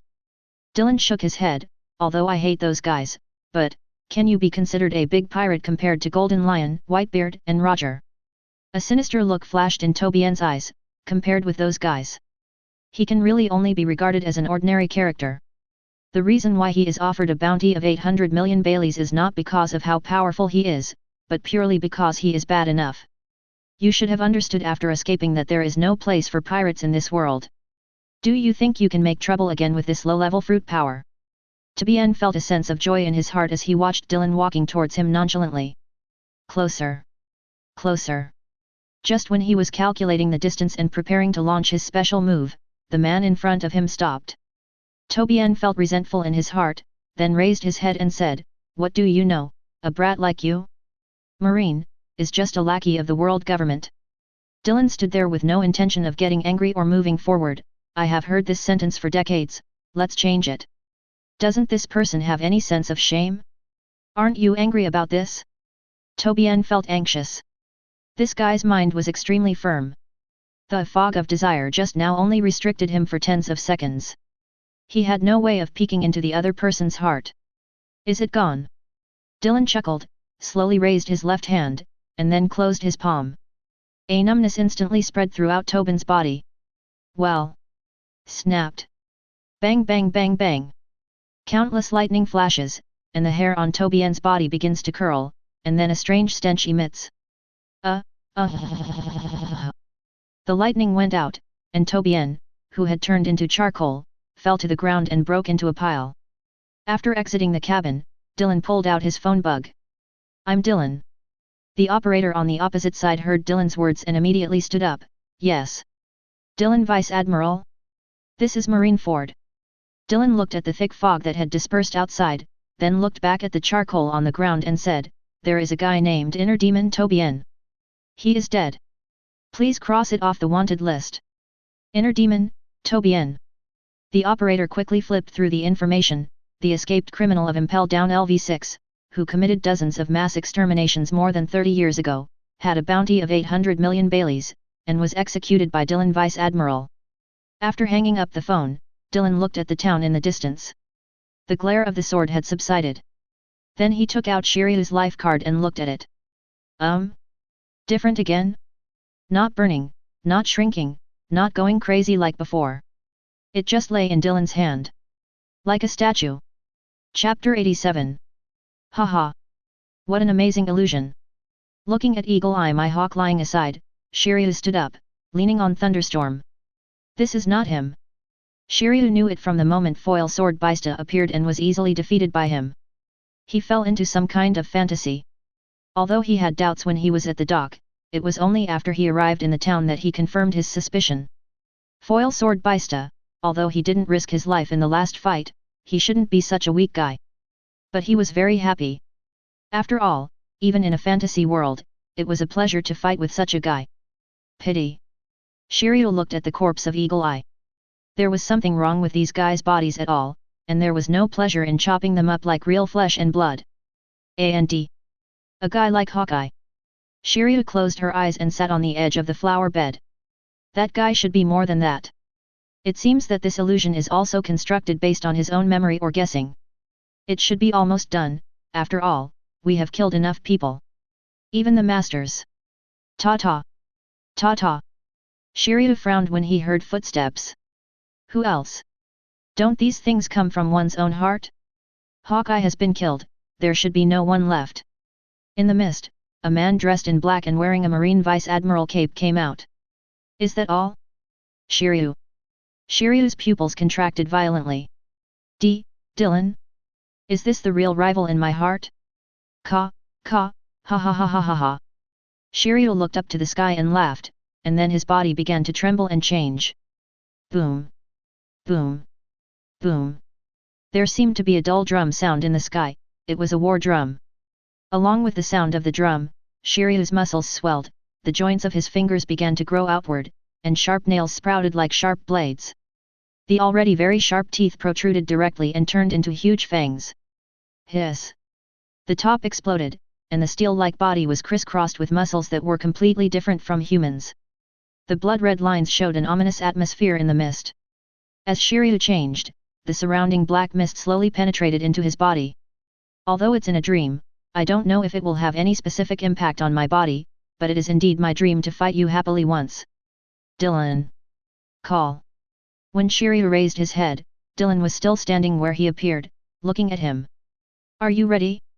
Do you want to start? A smile appeared on Shiryu's horrified face. Are you also so confident in the illusion? It's really you. Dylan, boom. The ground sunk and the surrounding houses shook. A dark figure instantly rushed towards Dylan. Clang. Dylan held Shura downwards with one hand and easily blocked the thunderous strike. It can be stronger. Although Shiryu's body had reached about 4 meters at this time, he still felt like he was being looked down upon. Of course. Shiryu shouted violently, holding the handle of thunderstorm with both hands. Boom. Boom. Boom. Boom. The war drums became denser in the sky, and Shiryu's heart beat with the frequency of the war drums. Clang. Clang. Clang. After dozens of violent slashes, Dylan didn't even move an inch from where he stood. Av. As if affected by the Ashura fruit, Shiryu made a strange cry from his throat, and the war drums in the sky suddenly became denser. Santa River. A downpour of heavy rain fell from the sky, and bloody slashes rushed down. It's getting better, Shiryu. Dylan raised the corner of his mouth and twisted the Shura in his hand, Judgment of Sin Mandala flower. A huge bloody flower of the other side bloomed above Dylan's head, and the rainwater from the Styx River instantly bounced away when it hit the petals. Gah, you haven't even used your own moves yet. This move was adapted by Anne based on Dylan's move. Bang! The huge fleshy wings spread out, Shiryu's body like black iron paused in the sky, and then he put the thunderstorm across his shoulders and swooped down. This move can't be done forcefully. The thunderstorm surrounding Haki and the black mist ignited a blazing flame as Shiryu dived. Big scorch! With Shiryu's roar, the flames on the thunderstorm burst into flames, and the flames surrounded Shiryu's body. Countless evil spirits howling in the flames pounced on the seemingly thin body below. Ah! Dylan looked up and stared at the fireball falling from the sky, and finally a serious look appeared on his face. Fire? Tisk! After speaking, Dylan put Shura behind him. Condemn. The soaring sword light rises from the ground, straight up to the 9 heavens like a dragon out of the sea. Destroy the delusion. The evil spirits around Shiryu dissipated in horror in the sword light, and the originally blazing hell flames were also extinguished in the sky-high sword light. Shiryu's hair spread out after being struck by the slash, and cuts began to appear all over his body. Clang! Dylan's body sank, and the ground beneath his feet shattered. All the surrounding houses collapsed. Shiryu, who broke through the slashing attack with his body, hit Shura with a thunderstorm, and Dylan below finally supported the handle of the knife with both hands. Good! As Dylan shouted, his body flexed slightly, and then he suddenly exerted force. Boom! Shiryu, who was floating in the air with the help of his flesh wings, was ejected by the huge force, breaking through dozens of houses and drawing a deep pit tens of meters long on the ground before stopping. Before Shiryu could stand up, a cloak loomed over him. Boom! As soon as Shiryu poked his head out, Dylan punched him into the ground again. Even though his skin was as hard as iron, the huge force penetrated it, causing his internal organs to vibrate crazily. Rain.che. Shiryu held the thunderstorm next to him and made a crosscut, finally crawling out of the ground. Just as he stood firm, he saw a figure coming back to him. Boom! I felt a cramping pain in my abdomen, as if my intestines had been interrupted or my stomach had been punctured. Along with the burning pain, Shiryu's body flew out again. Puff! Shiryu spat out a mouthful of blood in the air, but then became even more excited. Stronger! Stronger! In the ruins, black mist erupted, and countless innocent souls crawled out of the black mist, but were then sucked back. Yellow Springs. Hirazan, call.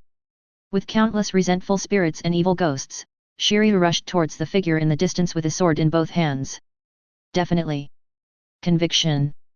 A ball of energy that was difficult to distinguish with the naked eye emerged on Shura's blade, and finally condensed together. Although the sense of crisis in his heart had reached its peak, Shiryu still rushed forward without hesitation. Let me feel your power. Dylan. Reincarnation. Before it even came into contact with Shura, an unprecedented huge force fed back from the thunderstorm. Then came various strange changes in power. Vibration, rotation, condensation, diffusion. Puff. Blood sprayed like rain, and Shiryu's body flew high into the sky again. In the sky, the thick fog has cleared and white clouds are floating. Shiryu returned to his human form with a smile on his face. It's really good, this kind of battle. Hey, what are you still doing? Dylan walked up to Shiryu and looked at this guy who had his shirt off for no reason. Shiryu, could he be some kind of brother? After being stunned for a moment, Shiryu put Thunderstorm back into its scabbard. I just had a dream. Dream. Dylan took the lead and walked towards the dock. What are you dreaming about? Looking at the fluttering cloak in front of him, Shiryu smiled casually. Daydream. Chapter 88. In the months following the Summit War, Ruskana, the island of Season 48, has been closely monitored. After months of monitoring, no signs of human activity have been found. Dylan looked at the report and pondered for a moment. It seemed that Boa Hancock informed them about the fact that he took Tahir and the others there to practice. There should be no hope of blocking them there. Tell people to evacuate and move personnel to the Sabayati archipelago. Yes. Dylan sat at the table and thought for a long time before picking up the phone. Morgans, it's me. Any orders? I need some information about red hair. Somewhere in the New World. The red-haired bug's phone rang. A face with an unclear appearance appeared on the phone. Bug, he is collecting information about you from Morgans. At the same time, the CP organization, the Charlotte family, and the Naval Headquarters Staff Office have also taken the same action. They must have received his order. Or trade. The red-haired man who was still laughing and joking looked startled. After putting down the wooden wine glass in his hand, the red-haired man said solemnly, "Can you guess his purpose?" It depends on whether they can deduce other locations after gathering intelligence from several parties, but the most dangerous one at the moment is the Great Glacier. 8 years ago, Dylan did not stay long after taking away the treasure of the Babao Navy in the ice continent. At that time, both the red-haired man and the person behind him thought he had let down his guard, but they didn't expect. After a long silence, the red-haired man said in a deep voice, "Let them be more vigilant. Once they find him, they will immediately activate the flag. Then transfer the guidance in it." Clear. At the door of the huge G5 conference room, Dylan stood at the door and scanned the members of the CP organization who were filing in one after another. Stop. A member of the CP organization paused, and his heart rate changed slightly in an instant. Dylan raised his chin, signaling for him to leave the team. 3 people who were personally screened by him were already standing in the corridor. After the team completely entered, the door of the conference hall slowly closed tightly. CP0, who was wearing a mask, looked at the guys who had been screened by Dylan, with an uncertain expression under the mask. This is already obvious. These are people from other organizations. Beside the corridor, the guys in white clothes lowered their heads. In front of this man, they didn't even have the courage to resist. Several people were praying in their hearts whether they could get a chance to survive by becoming double agents after returning to the CP organization's base. Inside the conference hall, Tahir was leading dozens of professional intelligence analysts from the CP organization to analyze the intelligence and action tracks of red-haired shanks collected from various places over the years. West Blue. Dylan returns to the ice continent. The heart net is fully opened, and every move around him is under his perception. After flying hundreds of kilometers toward the depths of the ice continent, Dylan looked into the distance. Breath of life. A group of barely powerful life auras, but mixed with some vague things. Is this what you care about? Red hair. High in the sky, Dylan looked down at the igloo, hounds, and sleigh. The body is strong and hairy. Inuit? No. But it's probably close. All the igloos are built around a huge snow mountain, and the faint breath of life comes from inside the mountain. After looking around, Dylan landed in front of the largest igloo. Looking at the strangers who suddenly fell from the sky, the people around them shouted to pick up weapons. You are no match for him, don't waste your life. In the igloo, just as Phone Bug closed his eyes, a middle-aged woman walked out of the igloo. The moment she saw Dylan, the woman's heart sank to the bottom. Aren't you still in G5? Why did you come so quickly? Dylan didn't pay attention to the crowd around him, but the woman in front of him was quite powerful. What is it? The straightforward question made the woman's heart tighten. Without. Before she could finish her words, Dylan crossed over her body and walked towards the snow-capped mountains. Stop! Dylan paused and turned around to look at the woman with sweat on her forehead. Seeing the look on Dylan's face, the woman felt a sense of determination in her heart. No matter what, we have to delay. Bulo bulo barulo bulo. Dylan frowned when he heard the phone bug's voice, while the woman opposite him breathed a sigh of relief. Dark Dragon. A scarred eye opened on the phone's tentacles. That's not yours, get out of there. Dylan moved his face closer to the phone bug. Give you a favor. The look on the phone bug became a little ugly, but then it calmed down. No, I know your attitude and position, this is a deal. Trade. Dylan looked up at the snow-capped mountains in the distance, his expression moving slightly. What do you have that I covet? When trading with me, do you have equivalent exchange value? How is the safety of the Greenbit Kingdom? Hearing these words, Dylan's eyes narrowed, and then he smiled. Do you think you have the strength to take down Greenbit before I rush back? Time is short, I am not sure. The red-haired man also smiled, but destroying Greenbit does not necessarily rely on force. There are many other methods, such as... There was a dangerous look in the red-haired eyes. There are celestial dragons who died in Greenbit. How about this method? Before Dylan could speak, the red-haired voice sounded again. Think about it. Red hair. The muscles in Dylan's body tightened. Although he knew that the red hair had some kind of deal with the five elders, according to his own judgment, the red hair could never be a person from the world government. So where did he get the confidence to drive? Celestial dragons? If the world nobles are attacked, they will dispatch the Marine Admiral to kill the attackers. Decades ago, even the rocks treated the celestial dragons as prisoners. With their strength, they did not dare to directly kill the celestial dragons. Thinking of this, Dylan glanced at the Inuit around him and then said to the phone bug, Okay. I will be more cautious next time, and so will you, red hair. Deep in the new world, the red-haired man picked up another phone bug after hanging up the phone. After confirming that he returned to G5, he moved quickly, and the same happened elsewhere. The time was too hasty, and I exposed some things that should not have been exposed. Clear. Chapter 89. Dylan, who returned to G5, took the information from Tahir and put it aside. It seems something unexpected happened. Tahir looked at the thick stack of information on the table. Through alternate inferences from the intelligence gathered from all parties, some abnormal trajectories about red-haired shanks were indeed discovered. But now it seems that it has no effect. Although Nokijao has already served as Dylan's civilian adjutant, Dylan usually discusses these matters with Tahir. The other people in G5 are not the ones who can calm down and think about these issues. Balmond is back in East Blue. It looks like our short-term goals need to shift a little bit. Dylan crossed his fingers. More and more people are migrating to Greenbit. Whether it is the surveillance network of the 07 combat unit or the screening of CP0, loopholes will inevitably appear. The threats of Kaido and Linlin only exist on the surface, and Teach's troubles mainly come from the secrets he carries. The Whitebeard pirates collapsed and lost the Battle of Ending. They no longer pose much of a threat. The remaining, that is our main goal for this year. Red hair. Yes, but it's not just him. In addition to the red hair pirates, he is also involved in many things. Let's cut off their hands, feet, and tentacles first. Dylan raised his head and looked at Tahir. It's up to you to take the lead, within a year. Try to find out the main cauders of the Roger pirates as much as possible. And send people to East Blue, Windmill Town. Will it be sudden? What's important is suddenness. Dylan's eyes flashed coldly. The more sudden it is, the more intense their reaction will be, and the more problems will be exposed. East Blue, Kingdom of Girona. On the street opposite the palace, the signboard of a seafood restaurant read, Today's special, secret eel. Balmond looked serious, turned around quickly and walked into the secret room. Order number 9. This was one of the 9 top instructions Dylan left behind when he left East Blue 10 years ago.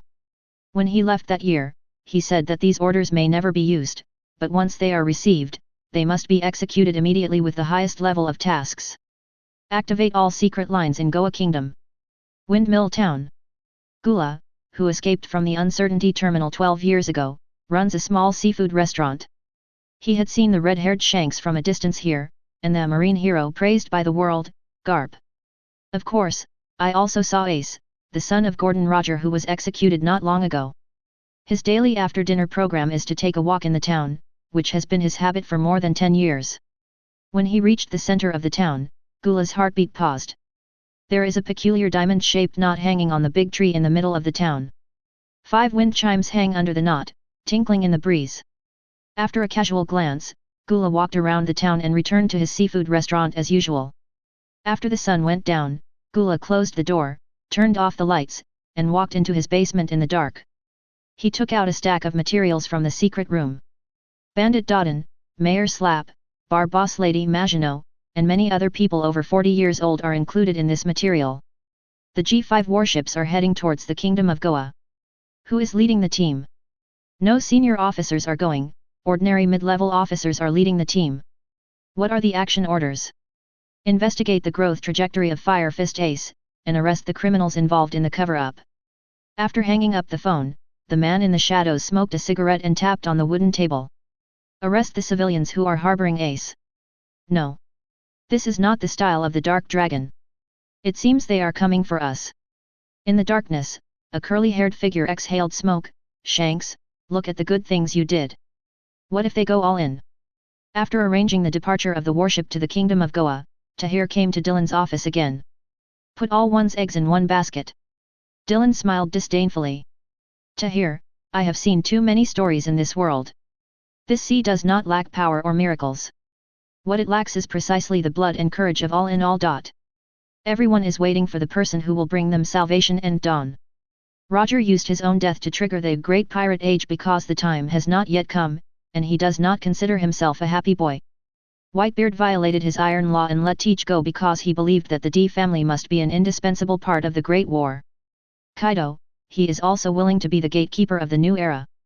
He doesn't even know who the person who opens the door will be, so he is willing to wait in Wano Kuni for more than 20 years.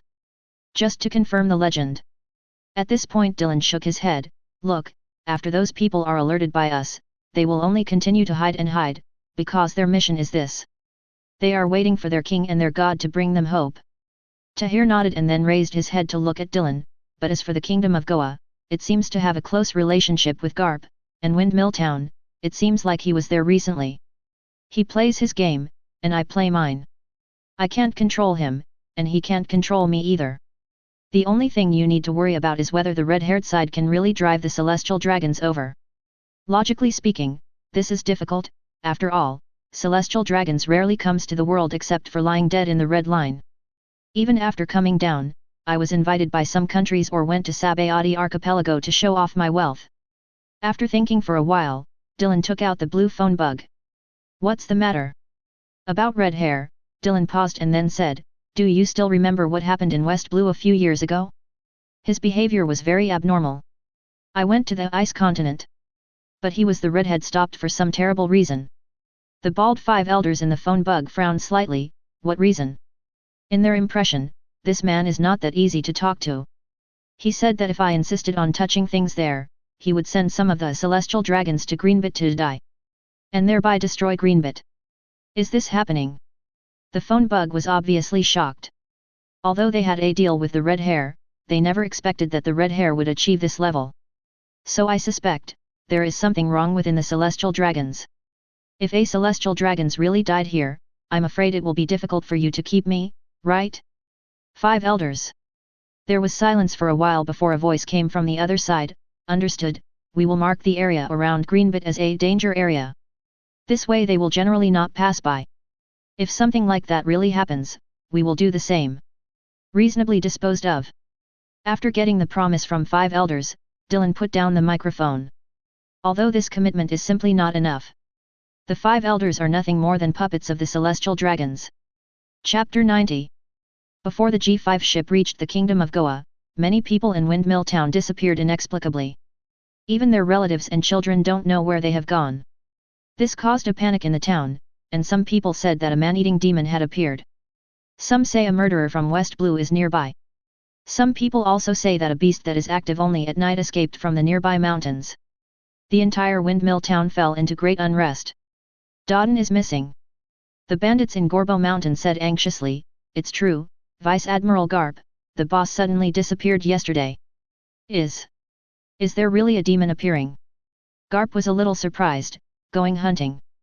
The bandit shook his head. No. It won't happen. The boss usually tells us when he goes hunting, and this time he left without taking anything.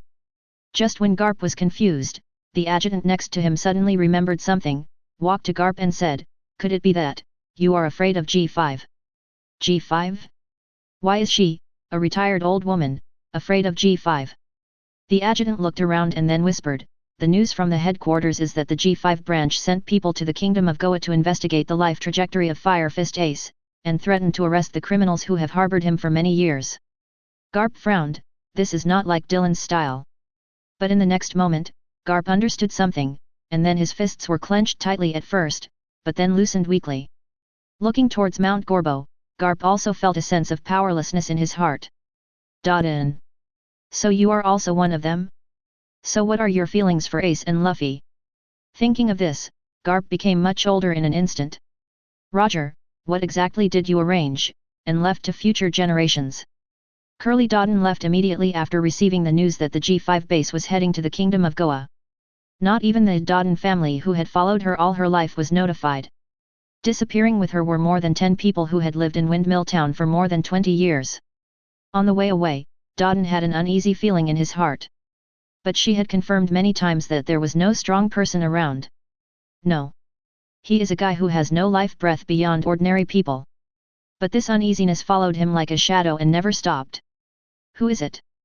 She changed clothes and identities all the way, until she finally breathed a sigh of relief when she came to an unknown country that was destroyed by war. The feeling of being watched disappeared. "You must be tired from traveling, Curly Dodden." Dodden had just walked into the jungle when he heard a voice coming from the river in the distance. Dylan sat on a rock and looked at the strong, dusty woman. "It's you." Dodden's pupil shrank, and in an instant she understood, this guy. It was to disturb them on purpose. "It's unexpected. It's also. You have been lurking for so long, so you should be used to this kind of life. If you are suddenly exposed, it will be difficult to make a rational reaction. I thought you would continue to use something how to use threats to get through this crisis. Oh, by the way, don't try to send a message, the area is cordoned off when you step into the woods, the phone bug is useless." Dodden turned over his palm and found that the phone bug was still sleeping. "Why are you doing this? You should have made the same choice as Garp. You have been in East Blue all these years. Enough." Dylan stood up and took out Shura. "Everything I did in East Blue was because of my will and my own choice." "Then what is your purpose?" Adams Dylan. Dodden no longer had the initial panic. "This man, he is not just a lackey of the world government, this can be confirmed, then. Maybe try convincing him." "My purpose?" Dylan looked at Curly Dodden who had regained his composure, and slowly walked towards her. "My purpose is to restore order to this world." "Then we shouldn't be enemies." Curly Dodden said in a deep voice, "Hasn't the celestial dragons caused enough harm to the world? Shouldn't overthrowing them and defeating them be our common goal?" Dylan shook his head. "Yes, celestial dragons is indeed my goal, but it is just one of them. You are also my goal." "Why, we just want to." "Because what you are thinking is wrong, D. If you follow your thinking, even if you overthrow the celestial dragons, it will be nothing more than repeating the tragedy of 800 years ago. You will only repeatedly lead the world into a vicious cycle. Even if you overthrow the world government, there will be new 20 kings and new celestial dragons among you people. Even worse than this, because with your stupid thinking, not only conflicts between nobles, royal families, and common people can even lead to wars between races." Curly Dodden was so shocked by Dylan's words that he couldn't move. "No. It won't be like this. In the prophecy, the world is about to usher in a new dawn. Is this the reason to maintain world government? Can't you see their evil?" Dylan had already walked up to her. The two were only a few meters apart. Dylan shook his head again. "This is your second mistake." Shura has been unsheathed, and blood-red airwaves are surging around him. "The evil of celestial dragons should not be ended by pirates, and this world will not be saved by pirates. You are just a group of barbaric destroyers, but you have not thought about how to rebuild after the destruction. Celestial dragons oppress this world, enslave this world, and you destroy this world. What's the difference? A world completely out of order is definitely not what most people want." Curly Dodden took off the cigarette butt from the corner of his mouth and threw it to the ground. It seems we can't reach an agreement, but... Armed colors covered her arms. You may not be able to defeat me easily, Dark Dragon. Kang. The Shura in Dylan's hand collided with the big stick in Curly Dodden's hand. Waves of blue and red air swept across all directions instantly. Kaka. Kaka. The surrounding trees let out a cracking groan. 2 times. Although the ground under Curly Dodden's feet had begun to dent, and her hands were shaking slightly, she was still struggling to support her. You will make a big mistake. Really? Why not let this mistake go deeper? For example. Shura slowly pressed towards Curly Dodden. After I find Monkey D. Luffy, I will kill him with my own hands. You. The shock in his mind brought about a loss of consciousness, which made Curly Dodden feel relieved. Feeling his body gradually losing consciousness, Curly Dodden's lips moved. Dylan stood in front of her split body and looked down at her. The adoptive mom pretending game is over. Chapter 91. Dodden's life card is burning. Who is it? The red-haired hand holding the phone trembled slightly. G5. After calming down his inner anger and loss, the red-haired man picked up the phone again. Dylan, who was still in East Blue, took out the phone bug and looked at the phone bug with scarred eyes and smiled. Have you hidden it? If you insist on doing this, then I... The redhead's voice was deeper and angrier than ever. You want to fight me to the death? It may not work. Dylan moved the microphone closer to his face. The fish may die, but the net will definitely not be broken. Besides, before the new dawn comes and Joey Boy returns to the throne, are you willing to die? On the other end of the phone, the red-haired body froze instantly. After a moment of silence, the red-haired man showed a firm look in his eyes. Indeed not, but if you continue to harm them, I will also take necessary measures.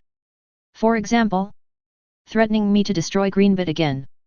The air was silent for a moment, and the red hair seemed to acquiesce to this answer. Dylan looked at the red-haired man's eyes that were starting to become distorted and said, Do you think you are the only one who knows the celestial dragons? What a coincidence. I also know a few of them. How can I put it, they are still very high-status ones. Oh yes, they all have one thing in common, lust. The red-haired man was a little puzzled for a moment, but still didn't speak. He believed that the safety of Greenbit must be one of the reasons for Dark Dragon, and he would never give up that place easily. Some of them like young women, some like teenage girls, and some like middle-aged women who still have charm. Coincidentally, with red hair, I happen to know such 2 women. The red-haired man was stunned for a moment, then seemed to remember something. Boom! The powerful conqueror's haki erupted instantly, and some ordinary crew members around him fainted under the aura. You! Dylan seemed to feel his anger and said with increasing joy, a bar owner in East Blue who is about to give birth to a baby, and a world-famous girl idol singer. If I recommend them, celestial dragons will probably like it. Right? What do you think? Red hair. The red-haired body trembled violently. If the call hadn't been interrupted, the phone bug on his hand would have turned into powder. Seeing the red-haired man whose eyes had become like those of a beast, Dylan was in a good mood. You see, as long as you are a human being, you will have weaknesses. I have them, and so do you. But now it seems that your weaknesses are more fatal. How about it? Do you want to take a gamble? You go and destroy the Grimbit. Enough. The red-haired man's eyes have returned to calmness, but the coldness in his eyes is as real as ever. Adams Dylan. After completing my mission, I will personally kill you. Okay, but before that, I still have to remind you, hide better, otherwise, you may not be able to see the dawn coming. The phone bug closed his eyes, and Dylan was in a good mood. You are not without desires and desires. Red-haired Shanks. A newsbird flew overhead. Dylan waved and a newspaper fell down. After turning over one of the pages and checking the information, Dylan looked into the distance with a smile on his face. In 5 days, we have lost 8 guardians and 21 guides in a row. Except for those special ones, the line of Goa Kingdom has been completely severed. Did he do it all? Not sure because nothing has come out, but it should be him. From all over the world, except for leaving the necessary manpower to guard the guide, everyone should go to the Grand Line. This is more dangerous. You should know that he has more eyes and ears in the Grand Line and is more powerful. Shanks was silent for a moment and then nodded. That's true, but we don't have many retreats now. Adams Dylan has become the biggest variable. We must ensure his growth. Maybe we are in some places the layout has fallen behind, so we must start making amends now. Are you sure? You must know that once some people appear, they will alert the world government. Definitely. I can predict that when him appears in the world again, Adams Dillon will definitely attack him with all his strength, and we must ensure that we can block Adams without being noticed by him. Dillon. What about the location? Sabayati Archipelago. Learn. With Dodden disappearing, Garp has become much older. He didn't even eat his favorite donuts along the way. After returning to Marineford, the silent Garp looked at the flag standing above Marineford for a long time. Garp. Sengoku, who was wearing beach pants, walked up to him and looked at his old friend's depressed look. Sengoku patted his shoulder. Buddha's Sengoku guessed a lot of things just through simple intelligence analysis. Are you regretting it, Garp? No. Garp shook his head, and then the two white-haired old men sat on the ground. The surrounding marines moved around. Sengoku. I have never regretted anything I have done, because I am just a good-for-nothing old man. Looking at the depressed Garp, Sengoku fell silent. More than 30 years ago, Garp and Roger teamed up to defeat Rox, thus earning the name Heroes of the Marine. But Garp was deeply ashamed. After Roger became king, Garp harbored Roger's bloodline. Sengoku doesn't know what the entanglement is. But in Garp's face, Sengoku saw deep loss and loneliness. In the Summit War, except for Sakazuki and several radical generals who frequently killed the Straw Hat Boy, everyone else was concerned about Garp's position.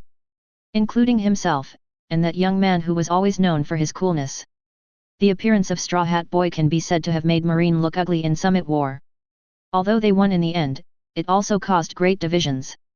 Kuzan quit, he resigned, and Zephyr almost quit. Among the new generation of Marines, there are actually no characters who can support enough combat power. The only dazzling new star was just a hair away from turning against them. Although Jun and Cake have enough qualifications, they are not strong enough to assume the position of admiral. In the end, Marine had to use the world recruitment as an excuse to promote Fujitora and Green Bull. Thinking of this, even though he has resigned from office for almost a year, Sengoku still sighed in his heart, where will Marine go? Chapter 92.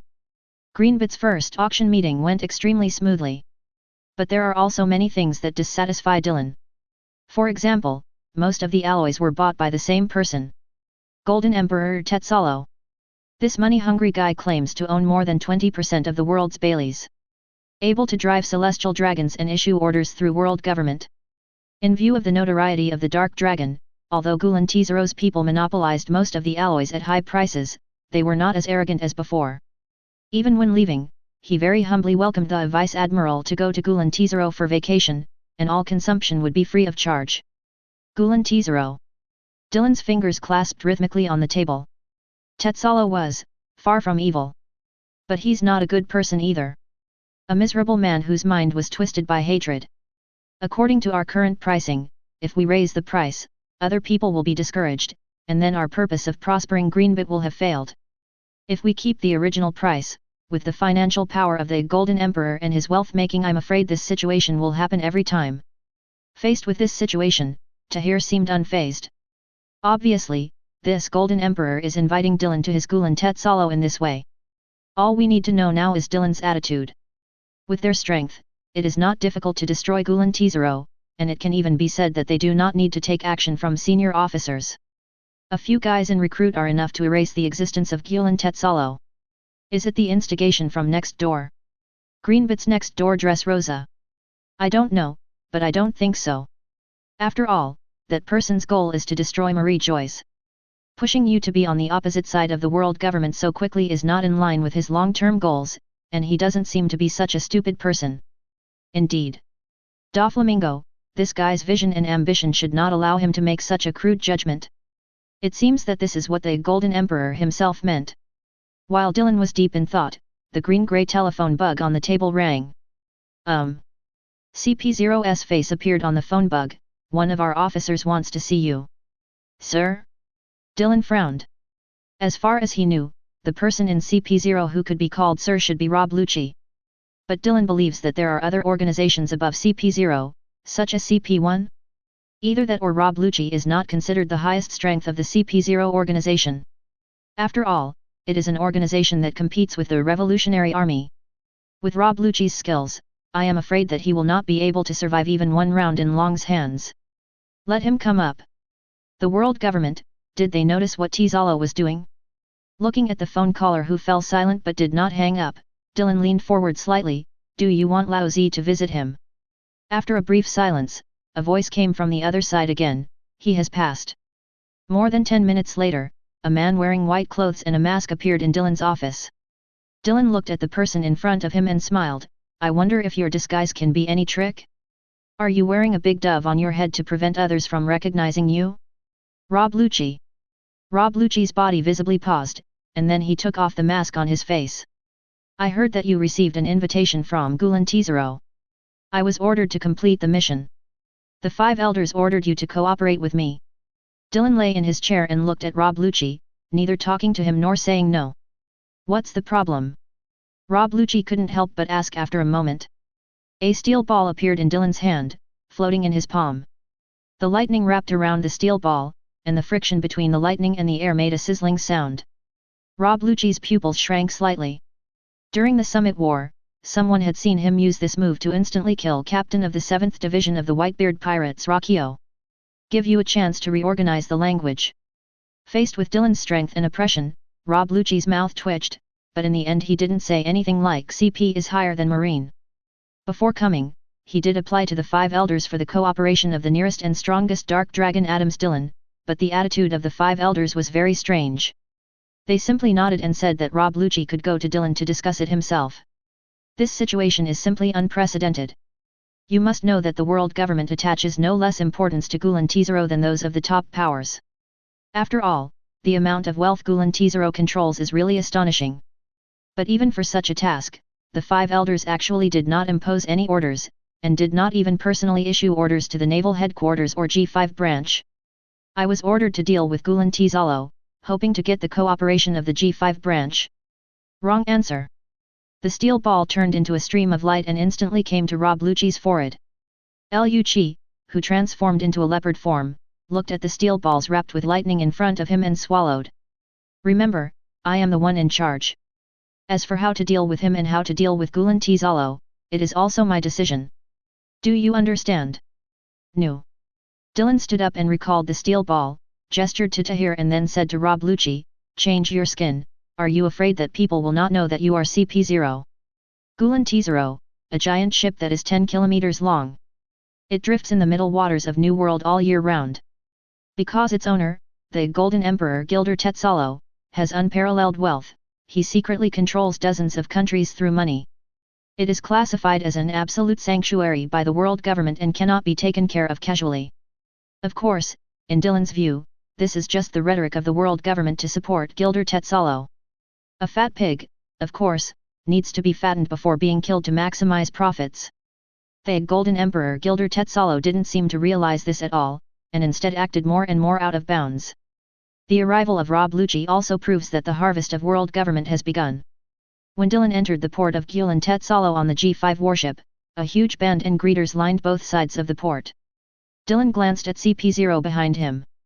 He has changed into regular clothes, and his mask has been changed into a civet cat shape, which has basically broken away from the regular appearance of the CP organization. This kind of scene has almost never been seen. Even when royal families from various countries come, they are just greeted normally.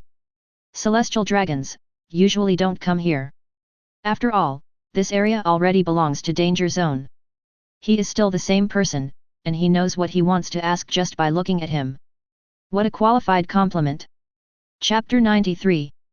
Welcome, Mr. Tetzalo is preparing for an unprecedented huge concert, and I will receive you all. A seductive voice sounded from the welcoming team, and a sexy red-haired beauty walked out of the crowd. Dark Dragon Vice Admiral, it's such an honor. The beauty opened her arms as she walked forward, as if she was ready to give Dylan a warm hug. Snort. Dylan snorted, and Tahir standing next to him smiled slightly and raised a finger. Well. The woman who was walking towards her trembled, and then she clutched her chest in pain. This is the flame of the heart below. Tahir followed Dylan and walked forward. When passing by the red-haired beauty, Tahir smiled gently, in the following time, please keep this lady calm, otherwise something bad will happen. Fear, anger, greed, hatred, none of these are allowed, and of course neither are joy and excitement. As Dylan and his group walked away, the red-haired beauty's chest gradually began to show a strange purple color. Hearing Tahir's voice, the red-haired beauty quickly restrained her inner thoughts.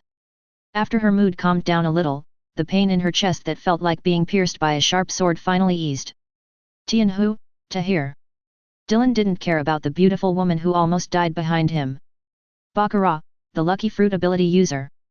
Able to absorb other people's luck by touching their bodies. Dylan doesn't want to be implicated in this almost causal ability. Since it is a lucky fruit with a name, it must have its own unique power. There is such a thing as luck. I don't have to have good luck, but I don't want to have bad luck either.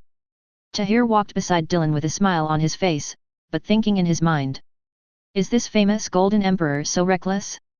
Not many people know about lucky fruit, but there are quite a few, and G5 definitely falls into the category of those who know about it. So what's Tetsalo's intention of still letting this woman try to touch Dylan? After looking at CP0 and Rob Lucci next to him out of the corner of his eye, Tahir followed Dylan and boarded the tour bus of the welcoming team. The sightseeing bus drove slowly, and Dylan was sitting in the second row with his eyes slightly squinted, seemingly uninterested in the surrounding scenery and various luxurious buildings. On the other hand, Tahir and CP carefully observed everything around them. Gulam Tzalo. Unusual indeed.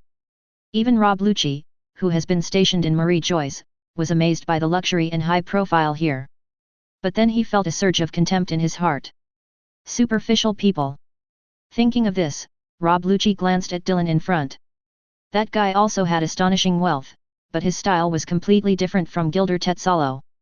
One tried his best to show off his wealth, while the other turned his wealth into strength and hid it from everyone's sight. He controls Marine's strongest branch, G5, and is the uncrowned king of the Greenbit Kingdom, the master of the Chia Kingdom, and the real boss of the Water City. But Rob Lucci believes that this is definitely not all his power, and he must have more things in his hands. For example, some kingdoms in East Blue. Although some kingdoms in East Blue have openly spoken for him at the past few World Summits, Rob Lucci believes that those places may not be his territory. His territory should be those places that they will actively ignore, or places that they think are impossible. Where is it? Rob Lucci then fell into deep thought. We have arrived, distinguished guest. Although Tahir attacked Barbara at the dock, her good professionalism kept the receptionist who replaced him still smiling. Please follow me, Mr. Tetsalo has arranged the most distinguished seats for you. After following the welcoming lady into the luxurious VIP passage, a faint fragrance came. The smell is soothing and even has a slightly calming effect. Dylan glanced at CP0. It is a crystal from the body of an animal from the South Blue, the fragrant deer. It is very precious and its value is almost equal to that of sea stone. CP0 sniffed and then nodded, no problem. Now, do you see, this is called professionalism. Beauties of different colors stood neatly on both sides of the VIP aisle. Whenever Dylan passed by them, they would bend down slightly and smile slightly. It won't make people feel alienated, nor will it make people feel flattering. After walking through the passage and ascending the elevator, Dylan and his party arrived at the highest stand in the venue. When we got here, the waiters no longer had the scene of blooming flowers like the one below. Instead, they were some more ordinary women. The greeter leading the way pursed his lips and smiled. When we learned that the Skyfox Rear Admiral was coming, we deliberately removed those vulgar women. After all, Skyfox Tahir is now recognized as the most beautiful woman in the world. This number one includes men, women, murlocs, in short, all humanoid creatures. After walking to the sofa and sitting down, Dylan looked down and the opening dance had already begun. But Dylan wasn't interested in these things. He closed his eyes again and began to rest his mind. The maid next to him looked as usual and took the time to replace them with warm drinks. About half an hour later, when Dylan started to look a little impatient, the lights in the entire venue suddenly turned on. A huge circular stage slowly rose. Welcome everyone, today's concert is unprecedented. It is also specially prepared. A magnetic voice sounded from the center of the stage, Gilder Tetsalo wearing a gorgeous costume and holding a microphone. All the lights were focused on him. Master Tzaro. Wave after wave of cheers rang out, and some female fans even fainted. Then, please allow me to sing a song for my distinguished guest first. The exciting music sounded, and the people in the stands became even more excited. Gilder Tetzalo did not announce the name of the song, but as the lyrics leaked, people looked a little confused. It's a song that praises heroes. This is completely different from Gilder Tetzalo's usual style. But then people let go and fell into a huge orgy. After all, it was him, Lord Gilder Tetzalo, so talented. It can handle any genre of music. It's weird. CP0 next to him started talking to himself before Dylan could ask any questions. According to records, his style of music used to be mainly melodious, and his themes were mostly about praising love. Although he occasionally sings some songs with exciting or cheerful tunes, this is the first time for this theme. Rob Lucci and CP0 subconsciously looked towards Dylan. In their position, there could be no more distinguished guests in this venue than them, and praising the hero was exactly in line with Dylan's identity. What connotation is being expressed? Chapter 94. After the passionate Song of Heroes was sung, Gilder Tetzalo's style returned to familiar territory. He began to sing the praises of love and began to show his beautiful desire for life. But Tahir, who was sitting next to Dylan, frowned slightly. This person's emotion is very strange. Although he is not a singer, from Tahir's own understanding, Gilder Tetzalo's emotional ups and downs are too great. There are even some subtle ups and downs in some tones. Dylan also had to admit that this guy's singing voice was indeed very attractive. And their position is just perfect to reveal their singing voices. After the 1 hour singing ended, Gilder Tetzalo saluted towards the audience. That's it for the singing. Next, please choose your own entertainment items. All purchases today will be 20% off. With huge cheers, Gilder Tetzalo blinked towards a certain place, of course, except the casino. The lights came on, and people were still recalling Gilder Tetzalo's singing.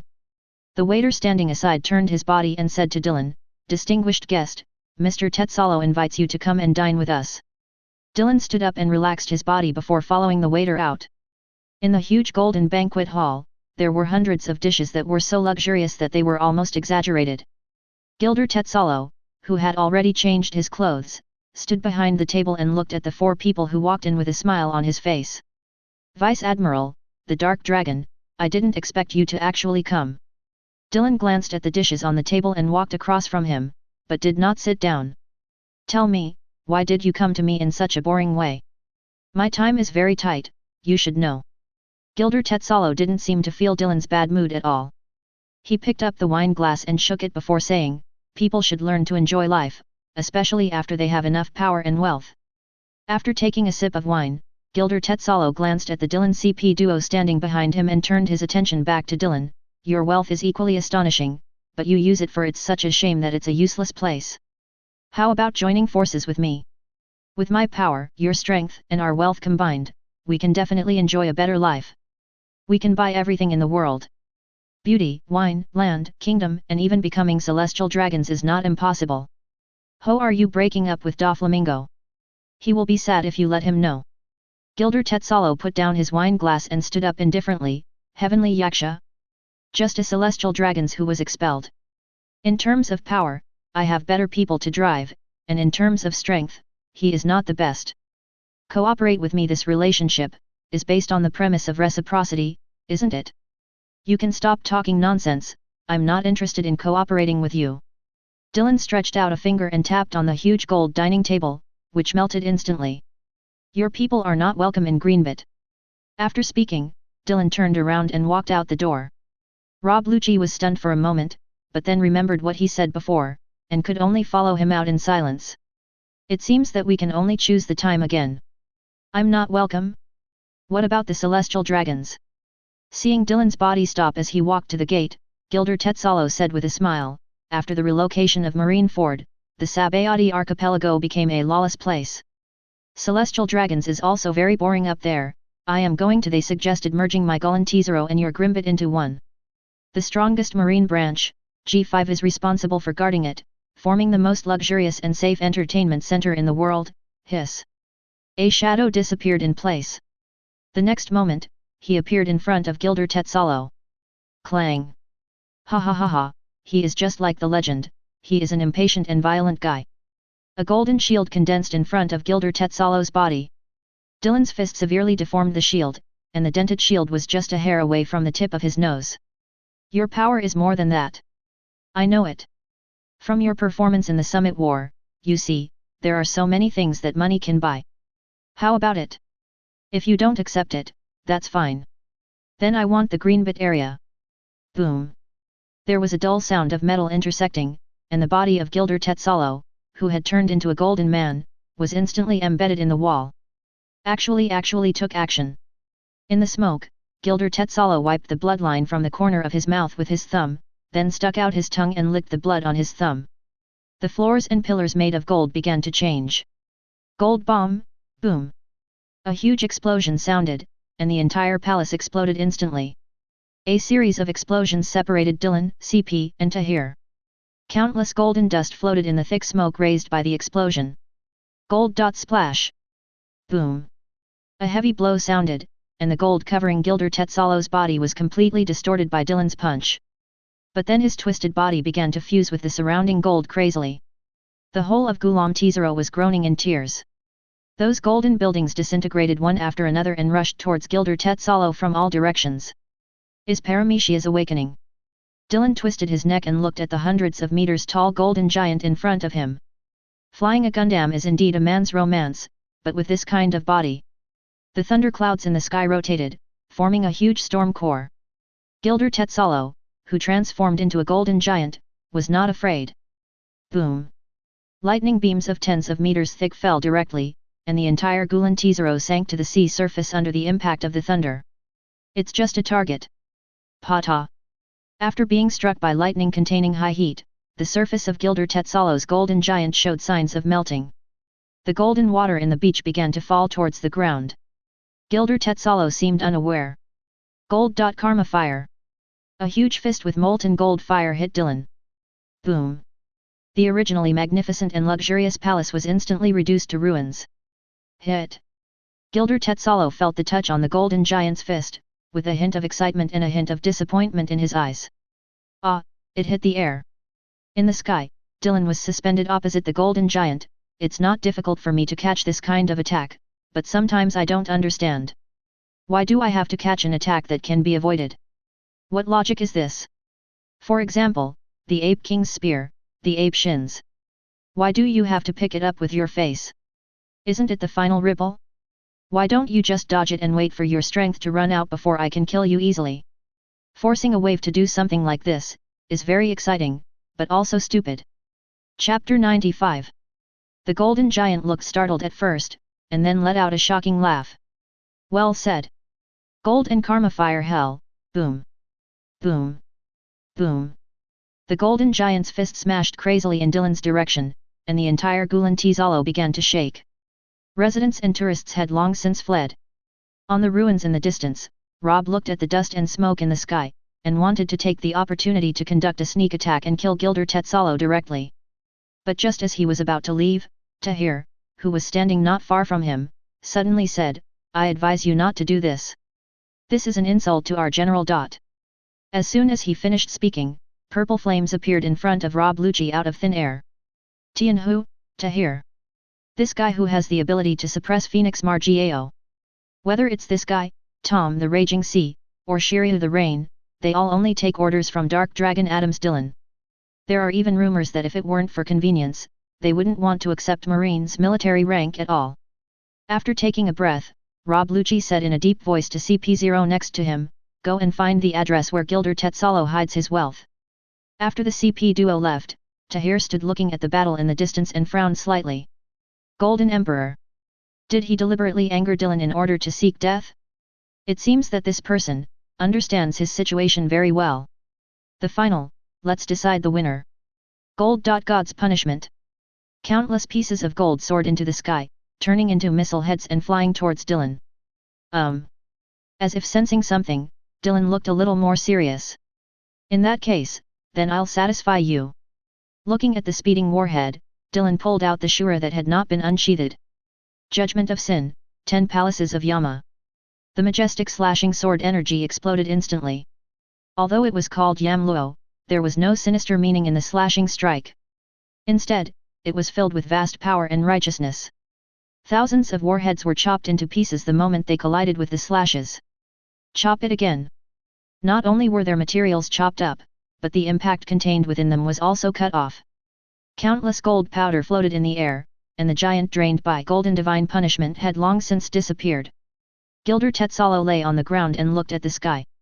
Dylan fell in front of him and looked at the smiling golden emperor. Why are you doing this? Just wishing to die.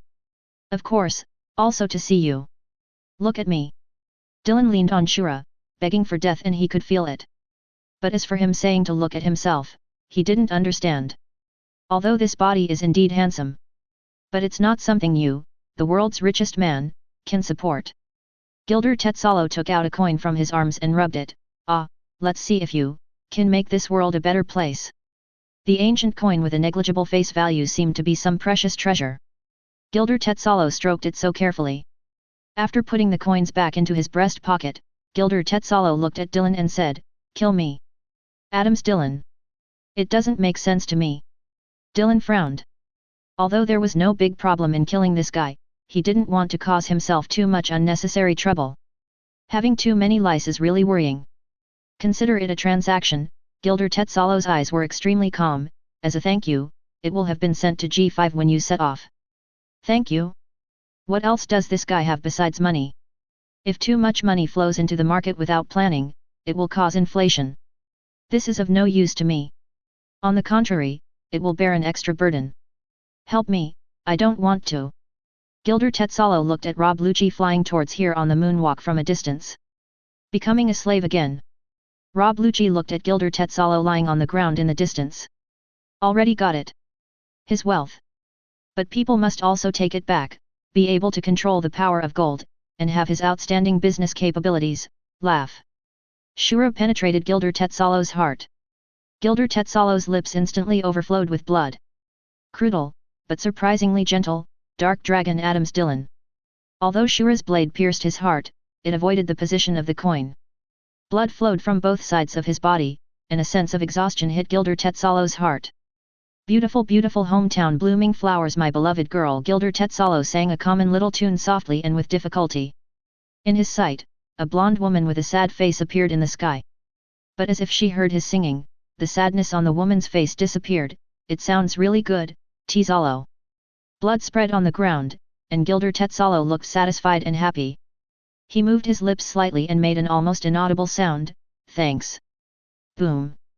Rob Lucci landed next to Dylan. Gilder Tetzalo's breath of life had completely disappeared. You. Rob Lucci was about to speak but swallowed it instantly.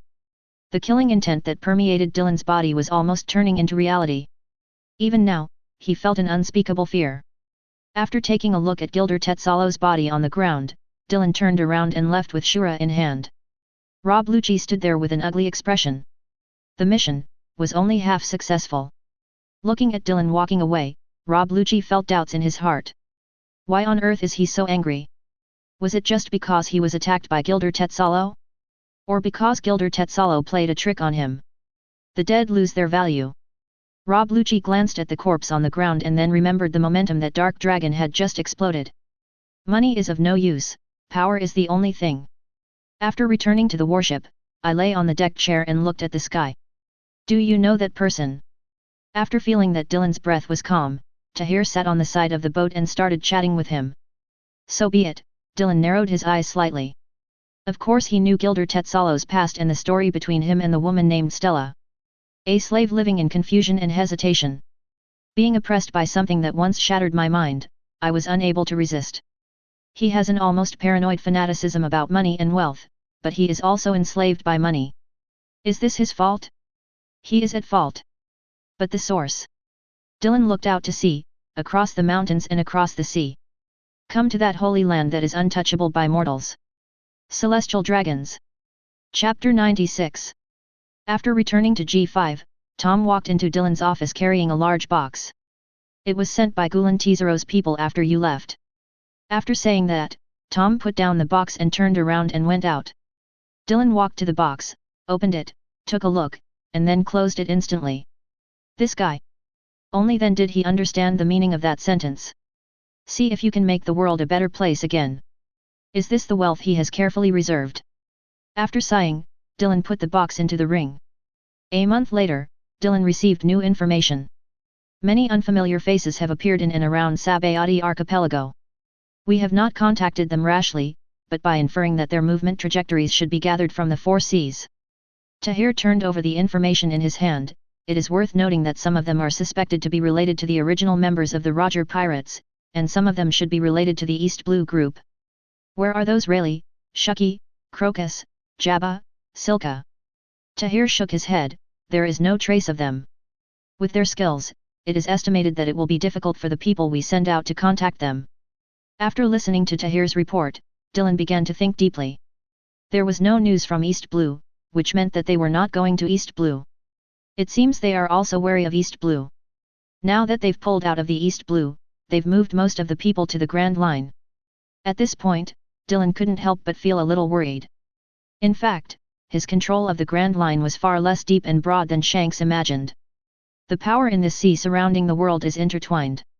Although he has been here for nearly 10 years, his control is far less than that of East Blue. No. It should be said that the power he possesses is far from what he expected.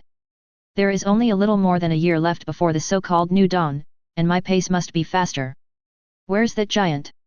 The one who came here for recruitment last time.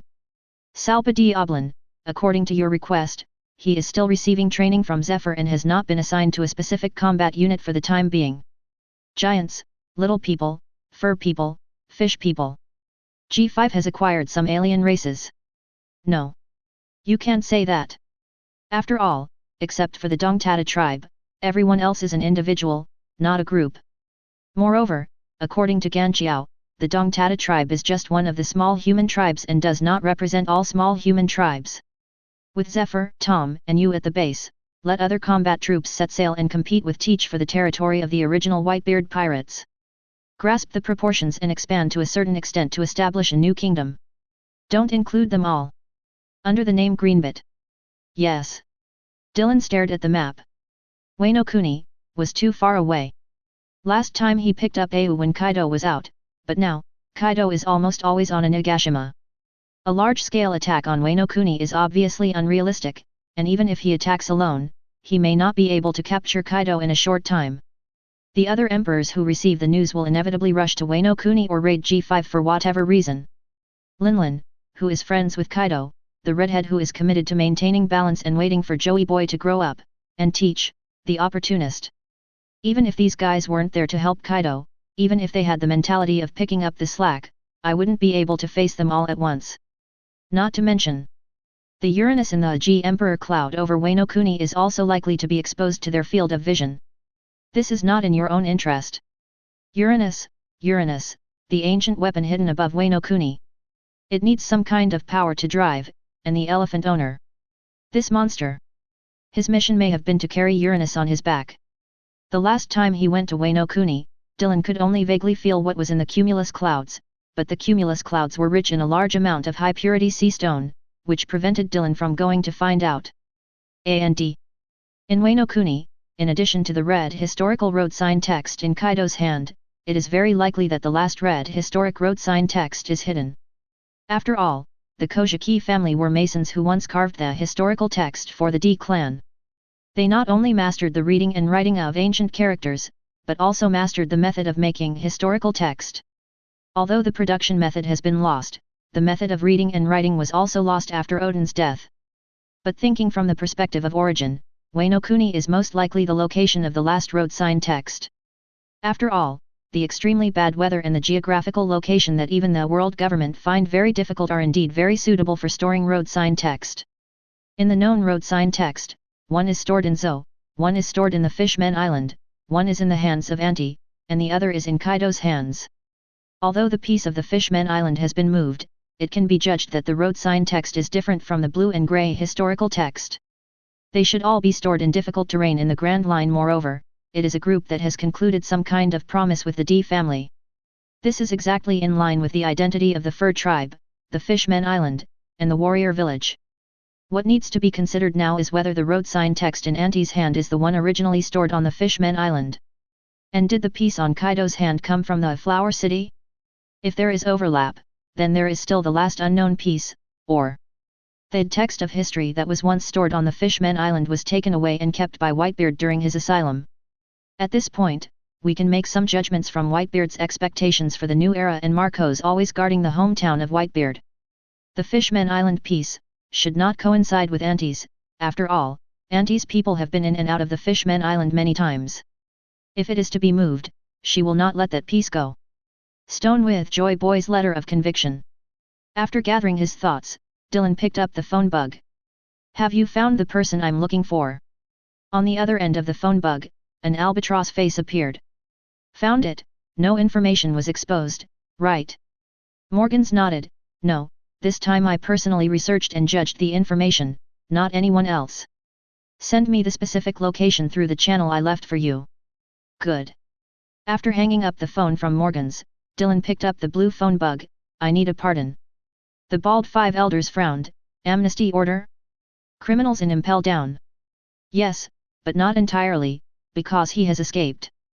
The bald five elders thought for a moment and then asked, yes, but you have to make sure you can control it. No matter who he is. Of course, if I'm not sure when the time comes, I will kill him and just fulfill my responsibility as a Marine. Chapter 97. Marine Ford. After arriving at the headquarters, out of his position and basic respect for Sakazuki, Dylan did not fly up directly. After landing in the square, he reported to see Sakazuki according to the regular entry process. What a rare visitor, little Dylan. A sexy voice sounded from behind. The tall and sexy woman walked from the wing to Dylan. Come to see Sakazuki? It seems like something big is about to happen. After the Summit War, Dylan visited Marine Ford less often than before. Although the current person in charge is Sakazuki, whose style is closer to his, Dylan still inevitably has a certain degree of resistance and boredom with this department. So in the past nearly a year, including the previous one, Dylan has only been to the headquarters twice. Sister Jun, if you speak so loudly, my battle plan will be exposed. Intelligence organizations. The entire sea is almost transparent, and no one can completely tell whether there is someone from the other party around them.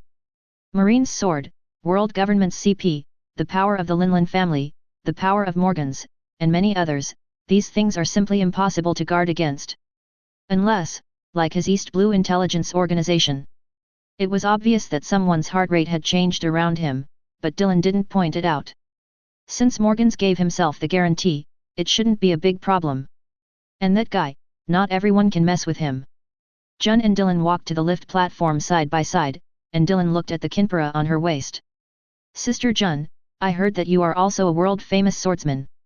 Why don't you go and compete with Hawkeye? After hearing Dylan say big sister, Jun finally couldn't bear it anymore. Hey, hey. Little Dylan, you can't always call me eldest sister. I'm still a young woman. It's hard for me to carry out my mission with you like this. With the help of her beauty, she can always complete her tasks easily. If little Dylan calls her out by this name, pirates all over the sea will know that she is an older woman. It's really troublesome to fight all day long. Seeing the smile on Dylan's lips, Jun finally understood that this little guy was deliberately stimulating him. Humph, I am Marine, and it is my duty to protect the sea. The false name of great swordsman is meaningless to me. And. Jun turned his head and glanced at the shura on Dylan's waist. I didn't see you going to compete with that guy, my hawk. Although Dylan is not a pure swordsman, his swordsmanship is also resounding throughout the sea. There has been constant controversy over who is the best between his swordsmanship and Hawkeye. Hearing Jun's answer, Dylan nodded. It is true that many people in Marine are masters of swordsmanship, but no one engages in meaningless competitions or battles for such things. For example, Porosalino's swordsmanship cannot be said to be able to suppress Rayleigh, but at least it is on par with him. And it is said that when Sakazuki was young, he was also a famous swordsman before he obtained the lava fruit. The two chatted incessantly. After reaching the top floor, Dylan waved to Jun and walked to Sakazuki's office. Jun stood there and stared for a few moments before turning and walking towards Vice Admiral Tsuru's office. When Dylan was about to approach, the guard at the door saluted Dylan and then entered the marshal's office through the side door. Then he quickly returned to the front door and opened the main door. Dylan, Vice Admiral, Marshal Sakazuki, please come in. Entering Sakazuki's office, he was chewing a cigar and holding a stack of documents. After looking up at Dylan, Sakazuki put down the document in his hand. What's up? In his opinion, he and Dylan are both hawkish, hard-working soldiers, completely different from some old men who drink tea and eat senbei all day long. They don't run around just to drink tea or eat seafood. It seems like being a marshal is hard work, Sakazuki.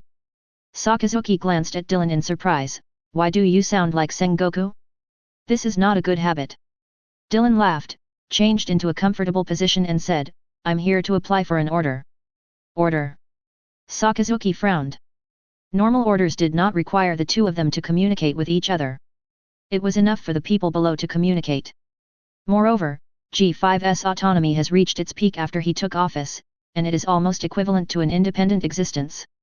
It must be an extraordinary event that allows him to come in person instead of reporting through a phone bug. War. Seeing that lava was about to burst out of Sakazuki's hand, Dylan quickly shook his hand. No, it's a special, recruitment application. I've already said hello to the top, but I also have to take your marshal's face into consideration, so I come to you to apply. When Sakazuki heard this, the magma slowly disappeared. Let me tell you, why are you always thinking about fighting? If you really want to kill all the pirates, maybe we will be imprisoned or killed on some charges, right? Impel Down is a place with 5 or 6 floors, and so many rooms are available. It was more than enough to lock up 180 disobedient marine generals. That's what a soldier does. Sakazuki lit a cigar with his finger again and sat down across from Dylan. Sometimes Dylan couldn't understand why Sakazuki was so stubborn. Ordinarily, Garp during the Summit War should have the strength to beat him to death, but he refused to give up. He just forcefully sprayed Ace back and sent a wave of kills. He was even prepared to directly liberate the Sun God. He could not fail to see that Porosalino shot the key but not the head. You can't fail to see that Sengoku only hit others with fists and punches, and hit the Sun God just for fun. As for Garp himself being punched off the execution platform by the Sun God, it was even more outrageous. The whole world knew how high the risk of killing the Sun God was for Marine at that time, but it was him. Just push the tower when you come up, giving no time to develop at all. You're thinking about the Summit War, right? Sakazuki puffed out a puff of smoke and didn't pay much attention to the question mark that popped up on Dylan's head. Something has to be done. Sakazuki shook his head. Kyuzan. He had always been at odds with me because of the O'Hara incident, but I am a soldier. Soldiers should completely and unconditionally execute official orders. Isn't this the same in your G5? Too many positions and hesitations will completely degenerate Marine, and it's already very dangerous now, Dylan. The air around Sakazuki began to become hot, and his emotions began to fluctuate. Perhaps this is the difference between them and me, not, it's us, because our families were all killed by pirates. Hands, and their guys are different, so they can have more space to think about how to maintain the so-called balance and own justice. And Sakazuki smiled. You underestimate Garp's endurance, Dylan. If he was really so angry, why didn't he take action directly when red-haired Shanks appeared? Is he incompetent? Yes. Doesn't he have a position? He has all these. Wasn't his grandson lured into the pirate's path by red-haired Shanks? As a Marine and an elder, he had enough reasons to take action, which neither violated justice nor morality. But he didn't. At this point, Dylan's eyes narrowed slightly. It seems that my judgment at that time was not accurate. And Sakazuki is not a reckless and mindless soldier. This is Garp. I have worked with him for decades. I know his character very well. And even if he really wants to attack me, will Sengoku let Marine's morale collapse? Seeing Dylan deep in thought, Sakazuki did not disturb him, but sat across from him and smoked quietly. He is almost at the peak of his age and will start to decline in a few years, while the young man opposite him.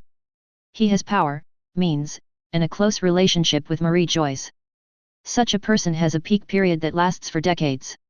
Perfect to be the leader of Marine for decades to come. Chapter 98. I will not stand in the way of their pursuit of justice. After Dylan recovered from his thoughts, Sakazuki continued, whether it's Kyuzan or Porosalino, even if they smile, they all have their own ideas. You are right, when we really launch a war and end the pirates. Then what we have to face, maybe it is Marie Joy's purge, but I will not change my justice because of it. Someone has to do something. Sakazuki repeated this sentence again.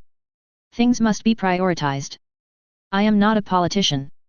My duty is to wipe out the pirates in this sea. What happens next? Sakazuki looked at Dylan deeply. Let's leave it to future generations. When Dylan stood up and left, Sakazuki suddenly asked, by the way, who are you referring to by the conscription order? After pausing at the door, Dylan turned and looked at the scars on Sakazuki's face. Douglas Bullet. He was a soldier too. Sakazuki nodded. Go ahead and control him well. If you have any questions, you can refer them to the headquarters. After leaving Sakazuki's office, the guard who had been waiting outside the door for a long time saluted Dylan and said, Dylan Vice Admiral, Crane Vice Admiral invites you over for tea, Crane? Dylan pondered for a moment. Crane Vice Admiral. During the Summit War, Crane Vice Admiral did not charge into battle. This is understandable, after all, he is an old man in his 70s. Although she hunted Doflamingo for years, Dylan thought. The reason why Doflamingo frequently ran away was not because he couldn't defeat Vice Admiral Crane.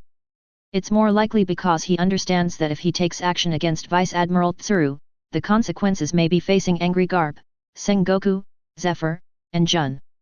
This is not a question of whether he can beat him or not, but he simply cannot afford to offend him. Especially Garp and Zephyr, those two guys. Garp calls celestial dragons trash on the street.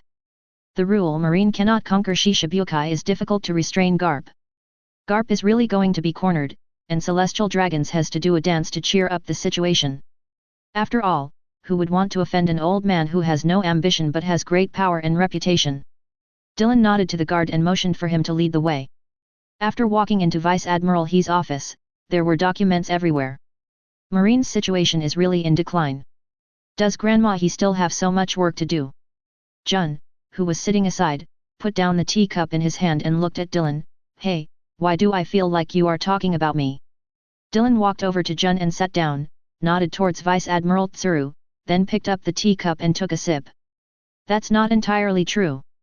At least Marine's future still has you, right? Dylan. Jun muttered and walked to the side and started making tea. In addition to being the Marine Vice Admiral swordsman, she is also the first person in tea ceremony in Marine. Dylan was noncommittal to Vice Admiral's words and did not answer. Crane Vice Admiral's eyes showed a hint of disappointment, but then he smiled and said, I heard you came to Marineford, I specially invited you to come over and thank you. Dylan nodded and then said, if it really comes to that point, I will also find ways to help him. He is a respectable person, and I owe him for supporting me in the past few years. I originally wanted to go to G5 in person. Crane Vice Admiral stopped mid-sentence. They are all aware of the discord between Dylan and Garp Sengoku. If they come to the door in person and receive a rejection, it will only intensify the conflict between them. Moreover, Zephyr is doing well now in G5, and is even more energetic than in previous years. That's good. Dylan did not answer, but turned to look at Jun and said with a smile, the tea made by Sister Jun is indeed extraordinary. Jun's eyebrows twitched and then he patted the table. I told you not to call me eldest sister. Crane Vice Admiral tilted his head slightly and glanced sideways at Jun. This is so unfair. Sister He. Vice Admiral Tsuru took the tea pushed over by Jun and took a sip and said, your mind is confused, so the tea becomes unpleasant to drink. Snort. Jun angrily put the teacup in front of Vice Admiral Tsuru back and dumped it, and then began to make tea calmly. Seeing the bickering between Dylan and Jun, Crane Vice Admiral reluctantly felt a little more at ease. Fortunately, he didn't contradict the entire Marine camp. G5 is now almost independent of Marine. Under the double indulgence of Marie Joyce and Sakazuki, G5 is almost a completely independent another Marine. Zephyr. Through some clues, she already knew that Zephyr's asthma had been cured by Dylan through some method. So now, G5 has two top combatants. As for the rear admirals and commodores under his command, there are also the mid-level officers who have been fighting in the New World all year round, as well as the recruits who admire his reputation.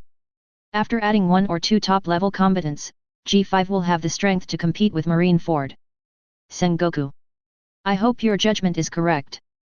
After Dylan left, Jun looked at the sad look on Vice Admiral Tsuru's face and asked, are you worried about him? The relationship between the two of them is as close as sisters, and Vice Admiral Tsuru does not shy away from Jun. Yes. I do see great potential and hope in him, but it may also be an abyss of destruction. Humph, kid. Jun muttered for a moment without commenting. Tsuru Vice Admiral looked at Jun with some surprise. You don't seem to think so. Jun picked up the teacup and took a sip. I don't have any opinion, Sister He. I only see his means and power to protect the world. As for the future, or where it will go in the end. That is determined by the sword in our hands. Hearing Jun's words, Vice Admiral Tsuru was slightly startled, and then smiled. You've grown up, Jun. Jun paused at the teacup and said, I'm not a brat. To say grow up is too disrespectful. Sister he. Dylan just received a call from Morgan's as he walked out of Marineford. The address has been sent. I know, in return, your photo king is from the CP organization. The albatross on the other end of the phone hesitated for a moment, then nodded solemnly, I understand. Newsbirds flew overhead, Dylan waved, and a newspaper landed. After looking at a certain piece of information in the newspaper, Dylan took out a map and started running his fingers over the map. Here. After locking onto a certain island, Dylan's body dissipated. The Devil's Spawn, Douglas Bullet. Let's have a physical fight between men. Chapter 99. New World. Douglas Bullet, who was exercising crazily on an unknown island, paused slightly. An unusual aura is approaching here. And the speed is amazing. Yo. Dylan landed not far from Bullet and looked at Bullet, whose muscles were exploding. With a height of just over 5 meters and his bulging lines, this man looked full of power and oppression. A dark dragon. Bullet moved his joints, and then his eyes looked like a devil. Are you going to arrest me alone? Marine is really arrogant now. Is it not okay? Okay. A loud shout sounded, and Bullet had already arrived in front of Dylan. But you'll pay for it. Boom. The fists of the two men met, and the air around them instantly swayed. Boom. Huge air waves exploded from around the two people, the earth tore apart and the mountains collapsed. Aren't you a person with abilities? Where are your abilities? In the collision just now, neither of them used their abilities, nor did they even cover Haki. It was just a pure collision of forces. Feeling the strength coming from his arm, Dylan grinned, what's the hurry? Don't you have the ability to use it too? Douglas Bullet, a user with the fusion fruit ability, a Haki who can fuse all surrounding objects with himself. Arrogant. Their bodies disappeared instantly, and countless after-images flickered around them. Boom. Boom. Boom. Boom. After hundreds of fist-to-flesh collisions, the two fell to the ground together. The look in Bullet's eyes became even more excited. You're so good. You've actually tempered your body to such an extent. More than 20 years ago, not earlier than that, he was known for his strong body and superb fighting skills, thus earning the title the Devil's Descendant. And the guy in front of him, an ability user and a great swordsman, is his famous fighting style.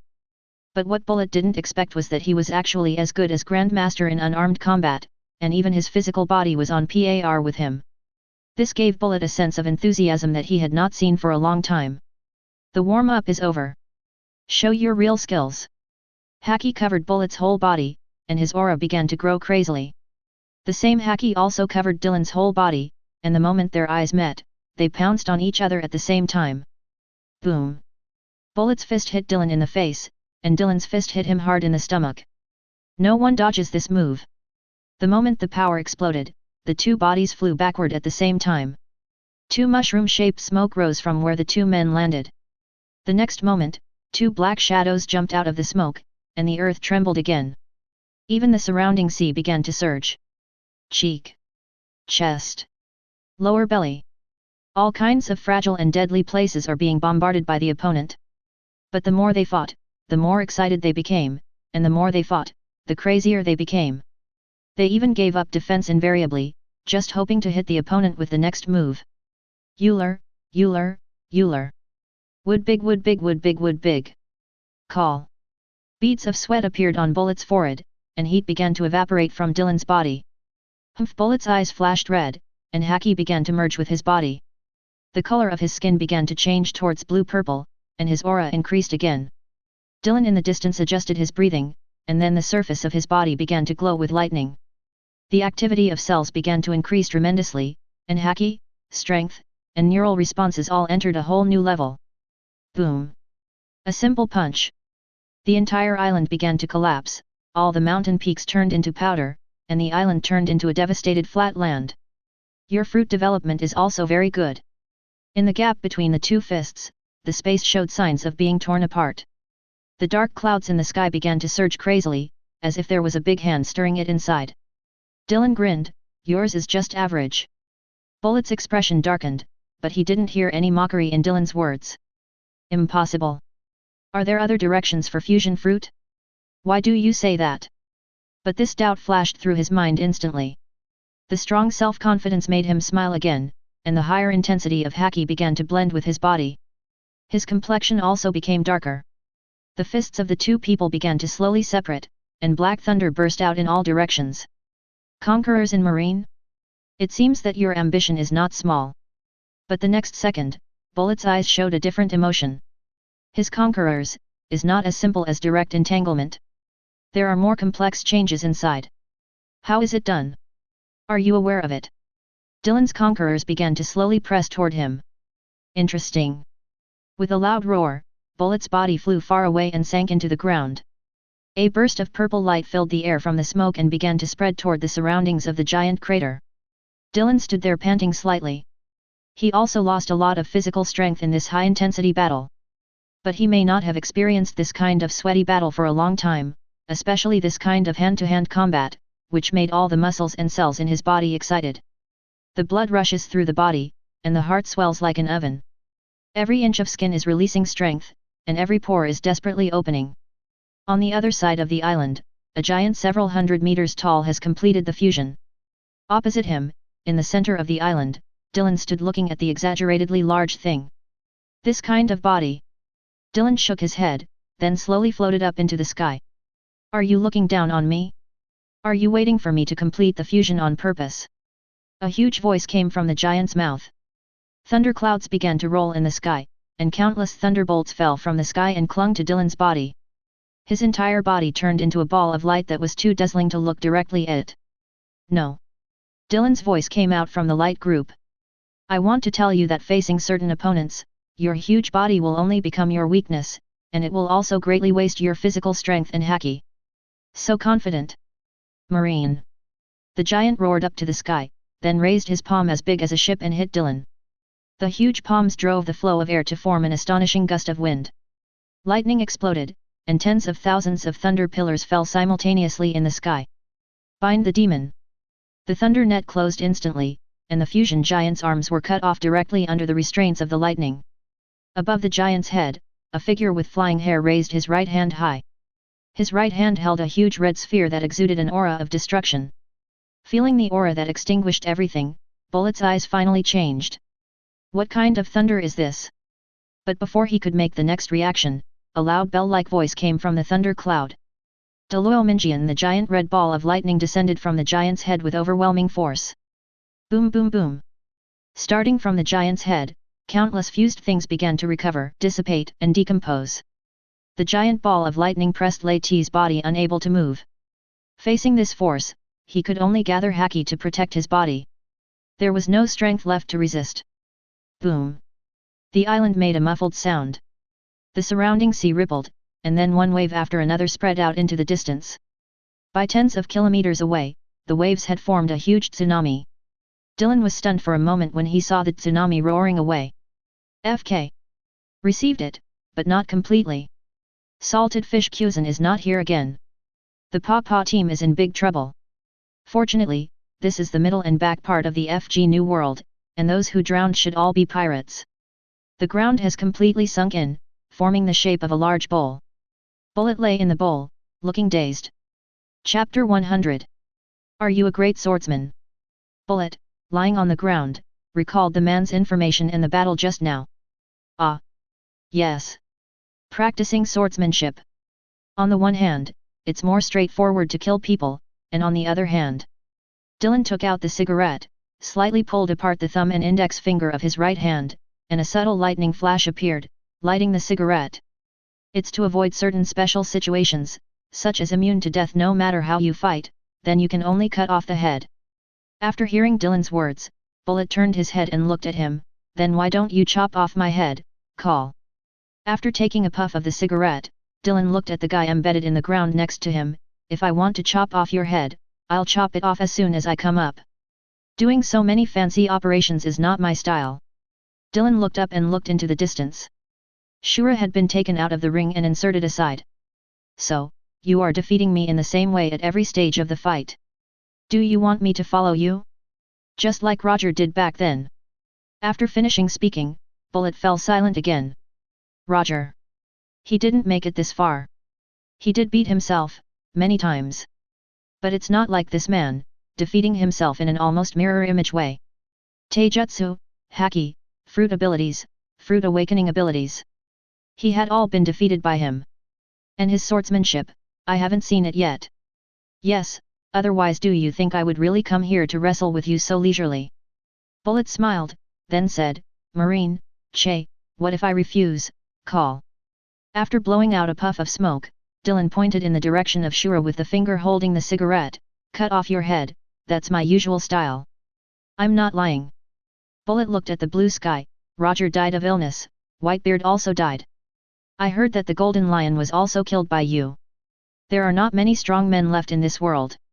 I didn't expect that there are still guys like you. Dylan sat nearby and listened to the guys mumbling without interrupting him. I no longer believe in such things as companions, so, you have to stay strong, otherwise I will leave when I surpass you one day. Dylan shook his hand, you don't have to leave, you can just kill me. I said this to another person almost 10 years ago. Who? Shiryu, you should know me, right? After all, you have been imprisoned in Impel Down for 20 years. Bullet's expression returned to normal, it's him. Then he has no chance. So you have to work hard and set a good example for him. After standing up, Dylan pulled the phone bug out of the ring. Get a ship and take me back to G5. Albatross hesitated for a moment and then said, it may take a while. There is a huge tsunami around that area. Now the ship cannot sail. Okay, hurry up after the tsunami passes. After taking a break, Bullet broke free from the ground. After looking at the surrounding environment, Bullet's expression finally changed. The natural environment has not changed. He didn't use his full strength. What a complete defeat. Bullet threw his head up and laughed. We are still decades away from our peak, so we are really looking forward to the days ahead. Dylan flicked off his cigarette butt and shook his finger, I'm not the only one. On the 15th day after Dylan left G5, a World Economic News ship docked directly at the G5 military port. Ah! Navigation is really troublesome, if only you hadn't eaten the fruit. Dylan stretched his muscles and looked at Bullet next to him. Fusion fruit, although he developed it well, it can fuse with Haki and greatly enhance his hand-to-hand combat ability. But in some aspects, it is not suitable for a strong man like him. It would be great if he could eat the Garuda fruit. The powerful power and almost pervert vitality of the phantom beast species can almost double Bullet's strength. The ability to fly is also very important, especially in certain battles in the future. So, Wano Kuni, and Red Line. Bullet's arrival caused an uproar in G5. The precious combat power of the original Roger pirates, and on that ship, he was also the strongest person after Roger. The descendant of the Devil Bullet. Such a man is actually following Dylan. On the contrary, as the initiator of the turmoil, Bullet rarely showed up after entering G5. Dylan prepared a special training room just for him. There is high-purity sea stone inside, and the G5 alloy workshop produces and forges various alloy instruments with extremely high weight and density. You don't object? Dylan sat in Zephyr's office, watching him busy sifting through and evaluating the information of recruits. Zephyr raised his head when he heard his words, why should I object? As he said that, he put down the materials in his hands and walked to the sofa opposite to sit down. I've been in G5 for a while. If it were before, I probably wouldn't object. But I would be a little worried or resistant. But now I don't object at all. Dylan just took out a cigarette, but remembered that Zephyr had suffered from asthma, so he put the cigarette back. It's changed a lot. Why? Shiryu used to be murderous. Magellan reported several times that he wanted to convict him. However, after following you for many years, he seems to have changed a lot. And Bullet? As the previous generation admiral, Zephyr is more familiar with Bullet. He is just a guy who simply pursues power, and he also believes in power, so I don't think the problem is big. The most important thing is... Zephyr pushed up his glasses, you are much younger than him. He has no chance to change his position again. Dylan nodded, the old man understood clearly. It's almost time. Dylan looked at the wrinkles at the corners of Zephyr's eyes. Although Zephyr's asthma has been cured, he has been relegated to the second line for many years, coupled with some old illnesses, and his strength has partially declined. If we wait any longer. Dylan touched his chin. Zephyr was not Beloric Redfield after all. And even that guy was defeated in his old age, wasn't he? The Red Earl, Beloric Redfield, was able to fight Kong in the air for several days. In the end, he was exhausted and his body was picked up by Garp and thrown into the Impel Down. Such a guy is no match for the erosion of time. Zephyr, who is slightly weaker than him, has a harder time maintaining peak power. Zephyr, I'm going to find fruit for you. Your sea stone robotic arm, don't just take it off, I'll replace it for you. Zephyr had doubts in his eyes, even though Dylan had said before that he would find fruit for him. But at his age, even if his asthma is cured, the improvement after eating the fruit will be very limited. Ah, you can arrange it, but I'm a little curious, what kind of fruit is it? Dylan stood up and opened the window and looked towards the CP organization's station. Bat fruit. Phantom beast species. Vampire form, a fruit that can restore people to their youth or prime. Wait until I find it. The real Black Arm Zephyr is back. If you're enjoying the story so far and want to hear the next parts, don't forget to like the video. It really helps the channel grow. And if you'd like me to continue the series, drop a comment below letting me know. Your feedback and support keep these audiobooks going strong. Thanks for listening, and I'll see you in the next one.